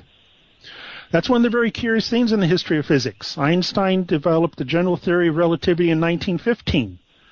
Less than a year later, a German scientist called Schwarzschild found solutions. Two. One was a black hole, one is a wormhole. And now we have lots of evidence for the existence of black holes, but we still don't know if wormholes are a reality. You know, the end of that movie confused me a little bit, too. Did you watch? They actually use a wormhole as a plot point for them to travel across the universe. Mm-hmm. Right, and that's what what happens with a wormhole if they exist. Also, I had no idea what was the thing with the fight with Matt Damon. That didn't move the narrative along at all. You should be an advisor on a movie. Would you like to do that? Well, I would certainly entertain it. I'm actually an introverted person who doesn't like to be in crowds. That's part of why I live out in the middle of the Pacific. Well, Hawaii is, I don't know if you'd say it's crowded, but fairly so. And here you are on a radio show, thousands of people. You're doing okay. On this island, it's all rural. Well, that's true. That's true. All right.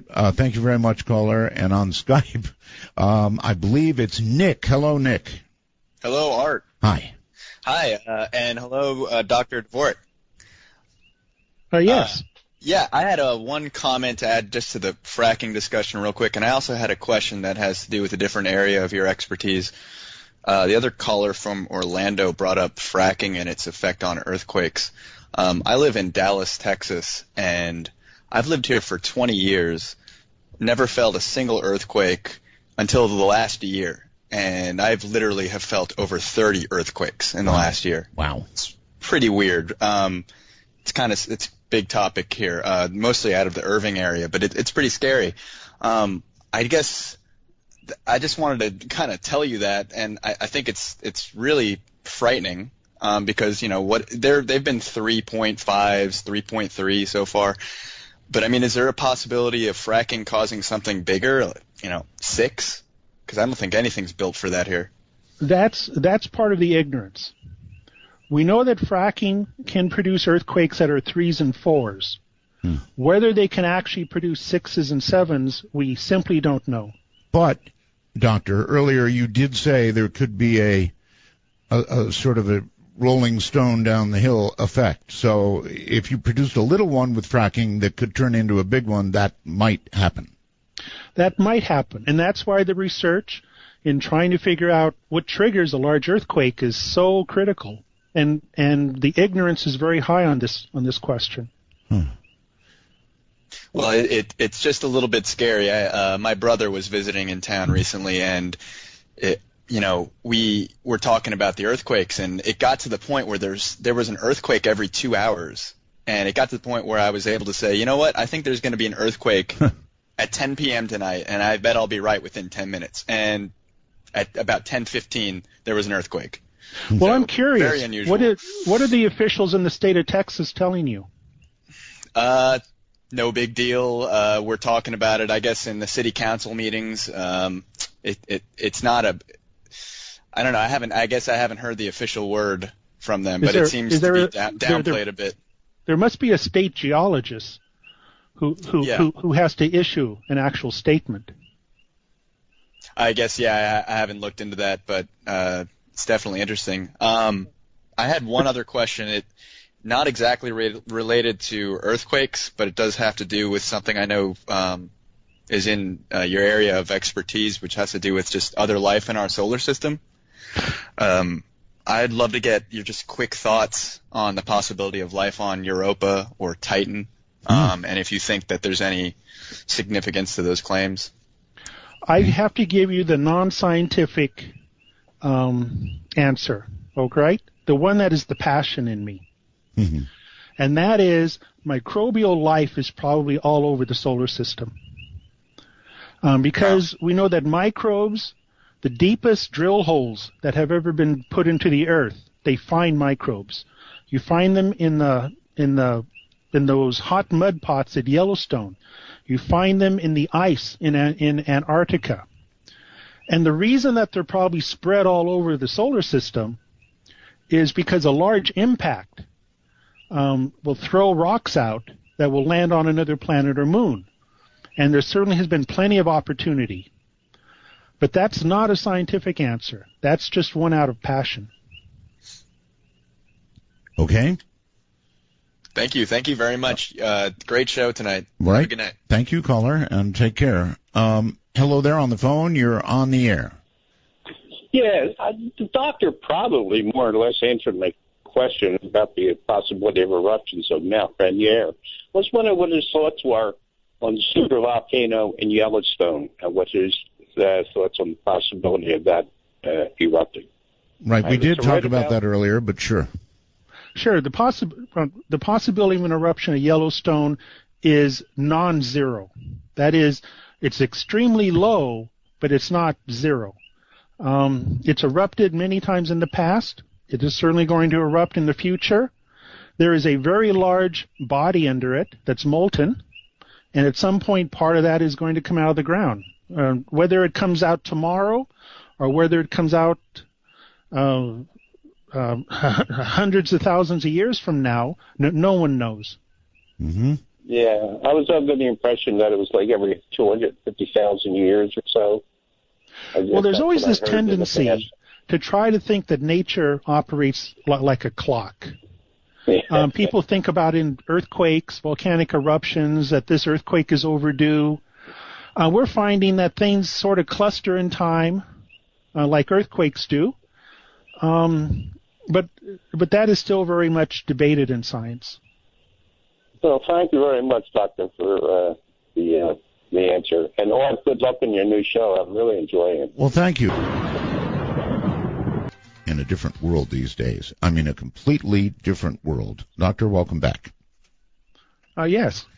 It is a new world. It really is in so many ways. Do you have the feeling, Doctor, that technology is quickening, accelerating? I'm not sure. I'm also interested in history, and people have been saying this for decades, a century, of how fast things are changing. And so I'm not really sure about that. Things are changing in a different way, and that's what history is about. The world is not static. No, it is not. But the technological advances are, to me, seem as they're really ripping. In some aspects, they certainly are. But when somebody started installing a telegraph, that was a big step up. The steamboat was a big step up. So yeah, things do move along through history. I'm thinking of my iPhone. It's just sort of hard. We cannot choose the part of history we live in. Yeah. So we're spectators to it. It's just really hard to figure out how people 100 years from now are going to look back on us and say, well, they were immoral in this way, or what they were going to go on. Well, while we're on that subject, do you think that travel in time, forward, backward, any way at all, will ever be possible? If wormholes exist, then time travel exists. And the question is whether wormholes exist and whether you're able to keep them open long enough to pass anything through, like yourself. All that is open. Right now, all the physics says no, no, no, but all the physics also said no, no, no about black holes for a very long time. They sure did. My deepest passion in my life, ever since I was 4 years old, is mathematics. I've been so intrigued by mathematics, and the mathematics says wormholes exist. And many a night, when we do a long exposure at the telescope, I go outside, I look up at the stars, and I say, I wonder where all the wormholes are. I wonder if you'd see them at all. Well, that is a good question. Nobody has come up with what they would actually look like in terms of, even if you had a picture of one. Well, I saw Jodie Foster go through one. Yeah, I like that movie a lot. My favorite movie of all time, frankly, is Contact. I love Contact. Yeah, he touched, and that movie was not about science. Carl Sagan even said, "This is about faith." Yes. What is faith in your life? Yes. And people said, "Really?" And they said, "Yeah, that's what I was writing about. I'm not writing about time travel or science. I'm trying to tell you about faith and what it does and the component it plays in your life." Oh, you are so right. You are so right. That is what that movie was all about. Calgary, Alberta, you're on the air. Hello. Hello. I've just got a couple of things. First of all, something about an earthquake, but first of all, I know some people don't believe in coincidences, but how about this one? The moon is just far enough away from the Earth that during a solar eclipse, it blocks out the sun exactly. Right. Like, sir, it wouldn't be enough. Any further away, it wouldn't be enough. And you're suggesting when you say that what?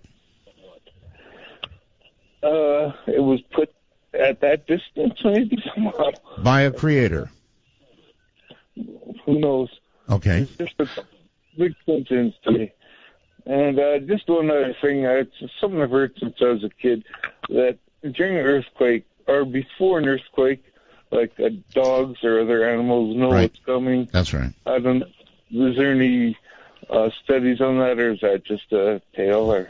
Well, Doctor, how about that? I mean, animals certainly sense them before we do. Is that fair to say? Not quite. No.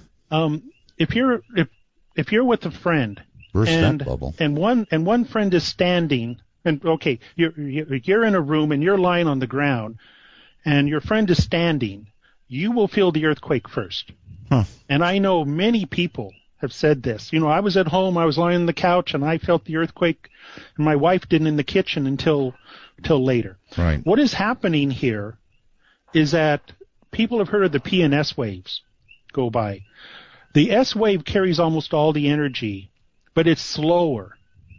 And so if you're lying on the ground, you have a better contact with the ground, and you're feeling the P wave. And if you're standing, you're probably not. What you're feeling is the S wave, which comes later. And so that's probably what they're feeling. In terms of the animals, people who report this are very sincere, without a doubt. But as I mentioned before, it's not consistent. You don't buy it. Well, it's anecdotal. And so what they're reporting, is true. What they saw is true.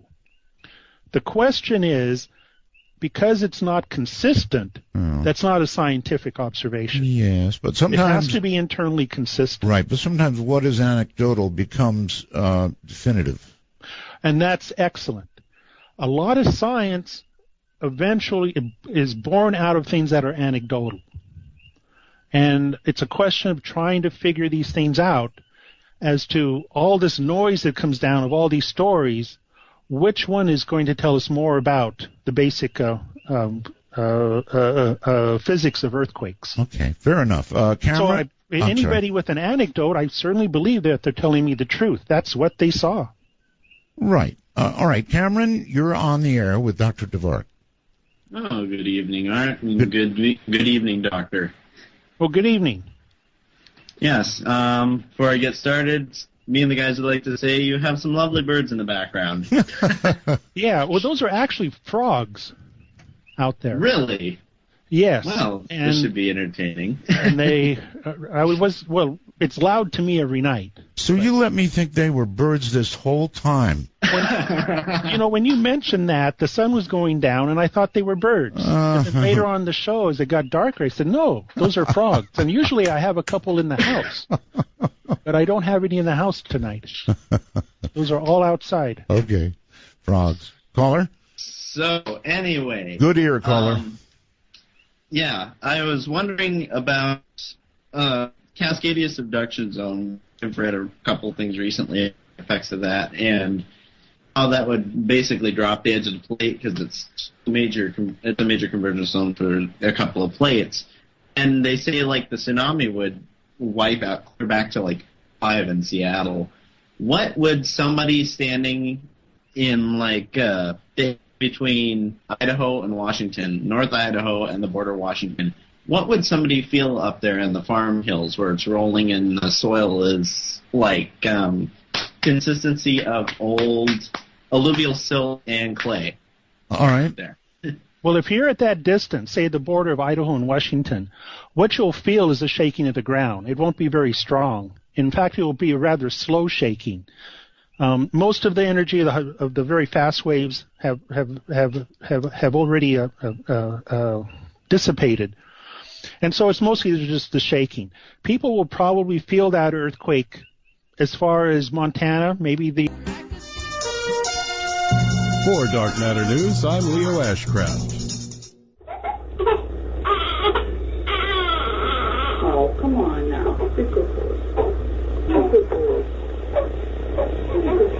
All the sounds of Earth. We Earthlings listen to them all the time. A baby cries, a bus rolls by, the wind keens and rains fall. These sounds and many more are included on NASA's Golden Record, a compendium of sounds of our planet that traveled out into space with the twin Voyager 1 and 2 missions in 1977. The phonograph disc itself was 12 inches and made from copper-plated gold. Previously, the tracks on the album were available as individual clips, but NASA this week released them as an entire recording available to listen to on streaming music service SoundCloud.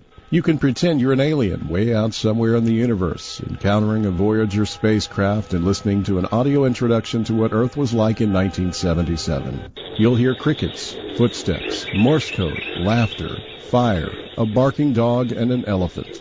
The sounds on the record were chosen by a committee headed up by famed astronomer astrophysicist Carl Sagan.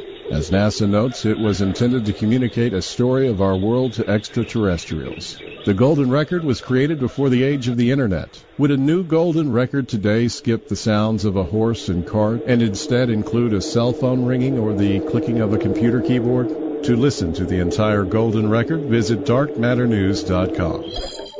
UFO watchers are in a tiz over the discovery of an ancient skeleton with an elongated skull that resembles an alien. The humanoid skeleton was unearthed from a site known as Russia's Stonehenge, and it's being heralded as proof that aliens visited Earth thousands of years ago. However, archaeologists don't share the same view as alien hunters, insisting that the skeleton belonged to a female from a tribe that used to bind the head to make it grow out of shape. Read the full article at artbell.com. Got news, tips, questions, comments, or suggestions? We'd love to hear from you. Visit us at darkmatternews.com. A mystery over a group picture. Everyone was having a good time until they noticed that they were being photobombed by a ghost. Nothing out of the ordinary seemed to be going on when the photos were taken. But when they took a closer look, that's when they said they noticed a shadowy figure peering out at them from the second-story window. Natasha Oliver and her friends were hanging out in her hometown of Wim in Shropshire, UK. Oliver told ABC News that she truly believes there is a ghost woman and her baby in that window. She and her friends freaked out after they saw the photo on her digital camera back in 2010, taken when they were hanging out on the front lawn of the unfinished home still being built at the time.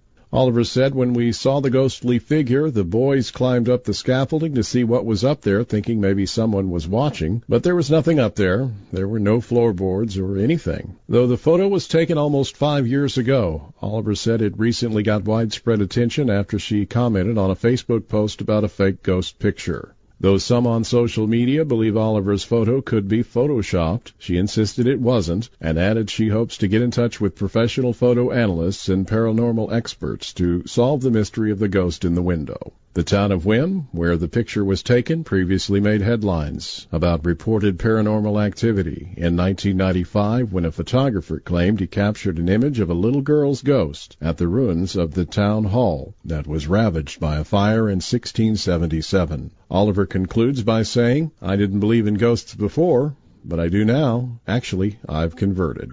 Fake or real? Take a look at the photos yourself and let us know what you think. darkmatternews.com.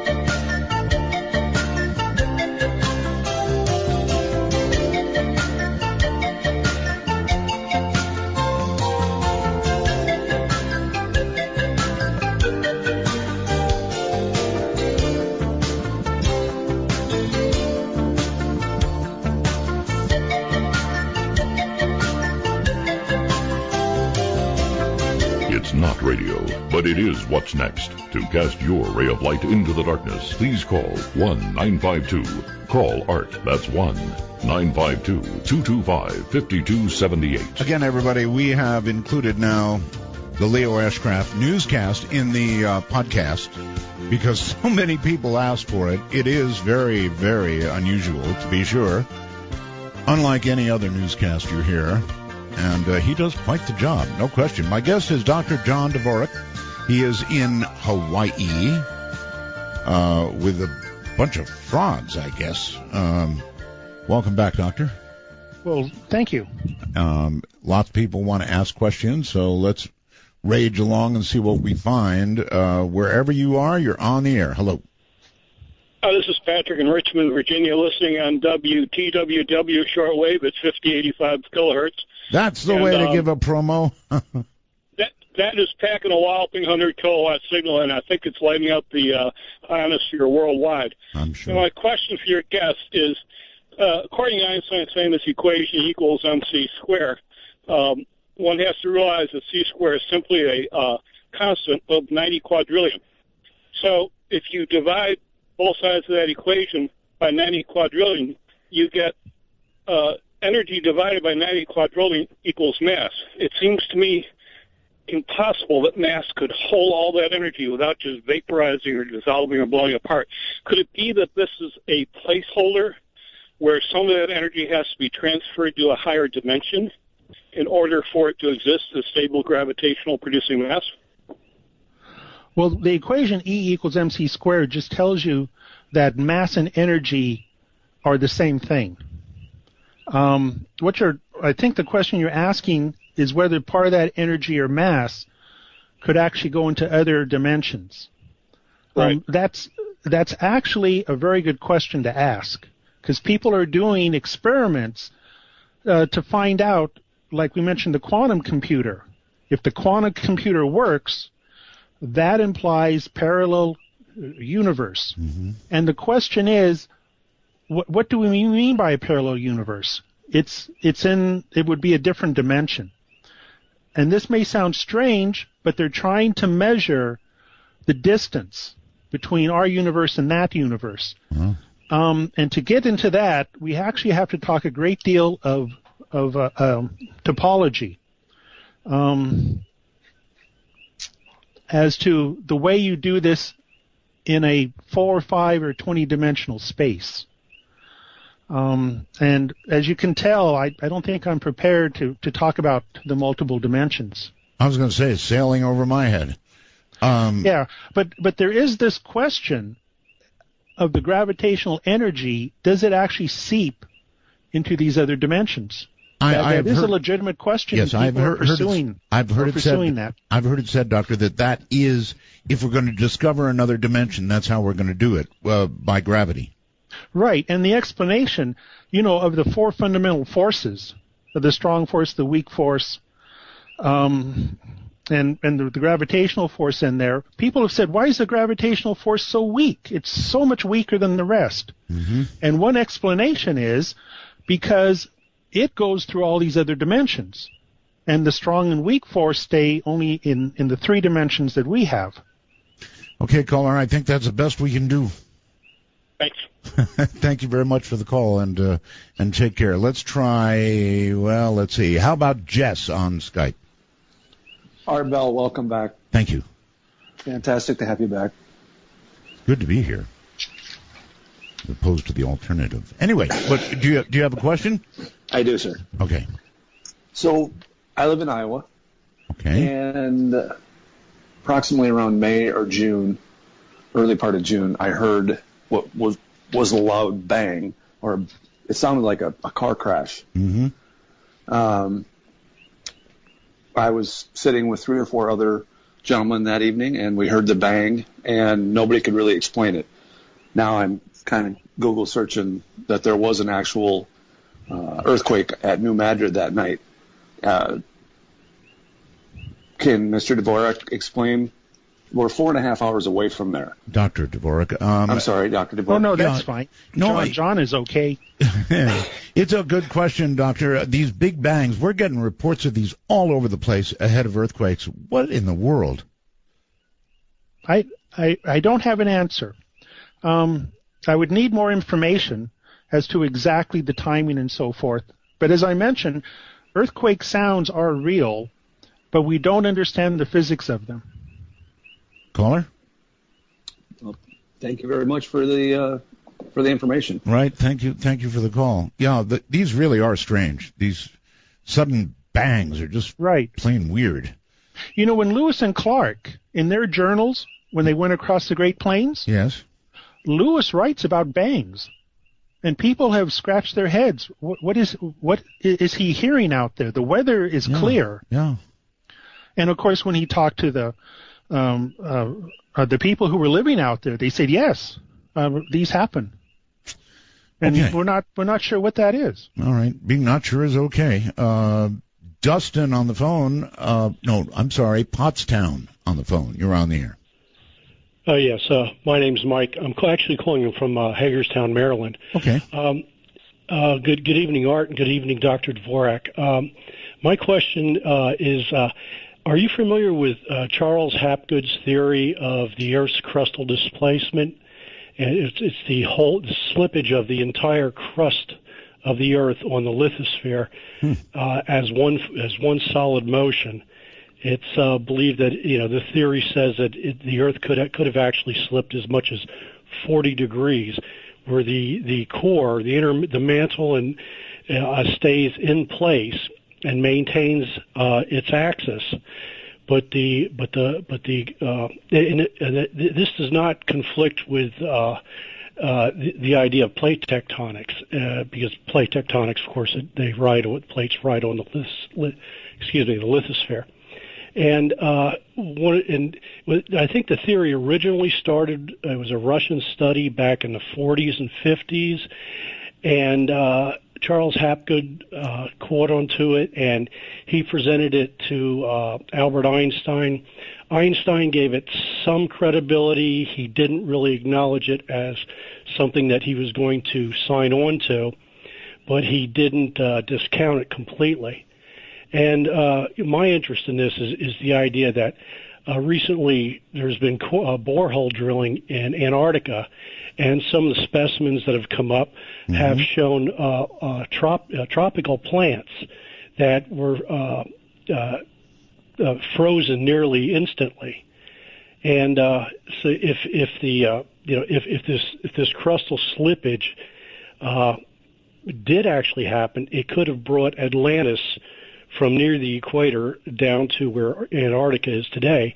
And then that would tie in with some of the ideas of why Hitler and Nazi Germany were so interested in Antarctica. Wow. Anything to that theory, Doctor?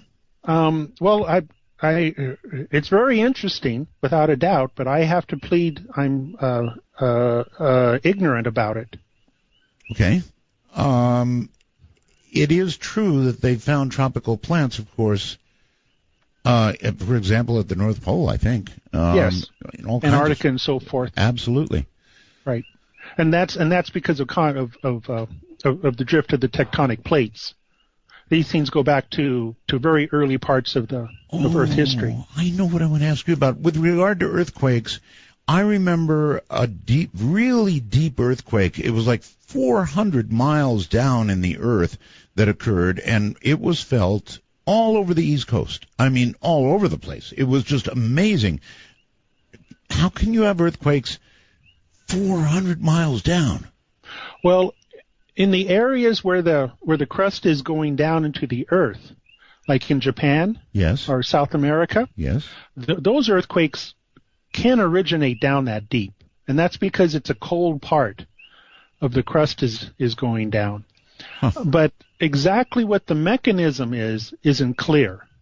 If it's a sliding of rocks, which is what happens near the surface, yes, or people have also suggested it's a phase change in the minerals. Huh. They said it was like it rang earthquakes that deep. Yeah, it rang the earth like a bell, they said. Yeah, a large earthquake will go around the earth and it rings like a bell. You're right. Huh. Dustin on Skype, you're on the air. Hi. Art, good evening. Welcome back. Thank you. Dr. Dvorak, fascinating topic you've been discussing. I do have a question regarding what we call the expanding universe. Okay, you're kind of coming and going on your connection here. The expanding universe. Go ahead. Yes, sir. Yes. Is there a physical boundary at the edge of the expansion? And if so, what might that be? And okay. Further, if so, what might lie beyond that? And God bless you. I'll take my answer on the air. Thank you. Okay. All of us wonder.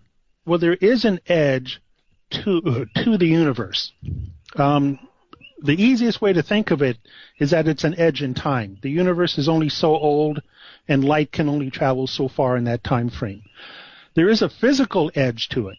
There's a wall of radiation. And as I mentioned earlier, it's known as the cosmic microwave background radiation. And we've known about this since 1965. That's as far as radiation is able to go. And that is what you and I say is the universe. And the question is, for many reasons, some observations for inflation theory, mm-hmm. there must be mass and energy beyond that. And exactly what it is, how similar or different it is from us, that's what people are trying to figure out. But that gets us into the question of the multiverse. Right. And there's certainly, in terms of thinking of geometry and so forth, yes, there's mass and energy that exists beyond. And as I mentioned earlier, the multiverse is mostly a froth of energy, probably very dense. And our universe that we see out there is this cold, low density thing that has space and time to it. And that's not what most of the multiverse is like. But there is an edge to the universe out there. When I go to the telescope, there's a limit to how far I can see. What is that limit now? Well, that limit is on the cosmic microwave background. What we see of it is at 13.7 billion light years. But the part we see, the light left a long time ago, right? Mm-hmm. And it continued to expand. Yes. And so what we're seeing now is probably out about 46 billion light years. Wow. Another way to think about it, 46. If you're standing on land and you look out to the ocean, and there's a ship sailing away, and this ocean is sort of expanding, and the ship is riding the ocean. Mm-hmm. Eventually, it's going to go beyond what you can see. Right. And that's sort of what people are trying to explain is going on here. The universe, as we know as astronomers, is that part that is confined with the electromagnetic radiation, the light. Yes. but there's mass and energy outside of it. Did I hear you say... The thing is finding experimental proof for it. Yeah. And that's what people are working extremely hard on, trying to find experimental proof for it. Right. What did you say about 46 billion years? That one stumped me. Oh, okay. So this wall that we see, right, at 13.7 billion years, right, because it's expanding, what we see is in the past. I've got that, right. And so what we see was 13.7 billion years ago. Right. But that has moved away from us. Right. And you just do on the calculations, that horizon now is now 46 billion light years away. I'm trying to not say now, because as we know from general relativity, there is no actual now in the universe. Huh. Okay. Because remember, all the clocks are going at different rates. Right. I'm just not getting it. 46. You know, I understand 13.7. You get a big bang. There's an atom that's sitting out there at 13.7 billion years. That I get. Which we got radiation from, which I'm receiving at the telescope tonight. Got it. That atom, in those 13.7 billion years, has moved away. And it is now 46 billion light years away from me. See, what I thought is that atom had moved away, yes, and was now 13.7. No, that atom is 13.7 billion years ago for the light that I'm receiving tonight. But where is that atom now? Because, see, it took time for that light to get to me. Okay. And as that light's traveling to me, the whole universe is expanding, and so that atom has moved out another 30-some billion light years. Okay. I guess. Okay, I'm going to have to meditate on that. I just don't grasp it. Sedalia, Missouri. No idea. Thank you. North Hollywood, you're on the air. It says North Hollywood. Hello? Going once, going twice. Gone to Portland, Oregon. You're on the air. Hi. Oh, well, welcome back, Art. Thank you. Not a lot of time, so you're going to have to get it out quickly. Okay. I was just curious what your guest's theory is on why atoms, to begin with, organize in such a manner that causes this world that we live in. I mean, it's like such a, it's just so complex and perfect. Such a, right down to the earthquakes and. Well, that's a very good question. Philosophers have tried to solve it, and I don't think anybody's come up with a very good explanation as to exactly why. For me, having a passion in mathematics, I say it's in the mathematics. Very few people will accept that. I know. And some will get downright angry about it, actually. But to me, it's all math. Doctor, our show is ending. It's been such a pleasure to have you here. Well, I've enjoyed this greatly. Well, thank you. Is there a website, or can people look you up and find out more? Not yet. I'll have a website come up in about a month, because I just completed 2 books. And it'll describe that. One is about earthquakes, the other is about volcanoes. What is the name of your next book? My next book is called The Last Volcano. It's about the man who started the study of volcanoes. That sounds ominous. The last. That'll come out in a month, and the one that's been out is Earthquake Storms, and it talks about the future destruction of California. Cheery. All right. Doctor, thank you so much. We'll do it again, my friend. I'm looking forward to it. Good night. And from the high desert to the nation and the world, thank you for being here. Oh, don't forget, folks, open lines tomorrow night. We're going to do something special, that's for sure. So be here or be whatever you don't want to be. Good night.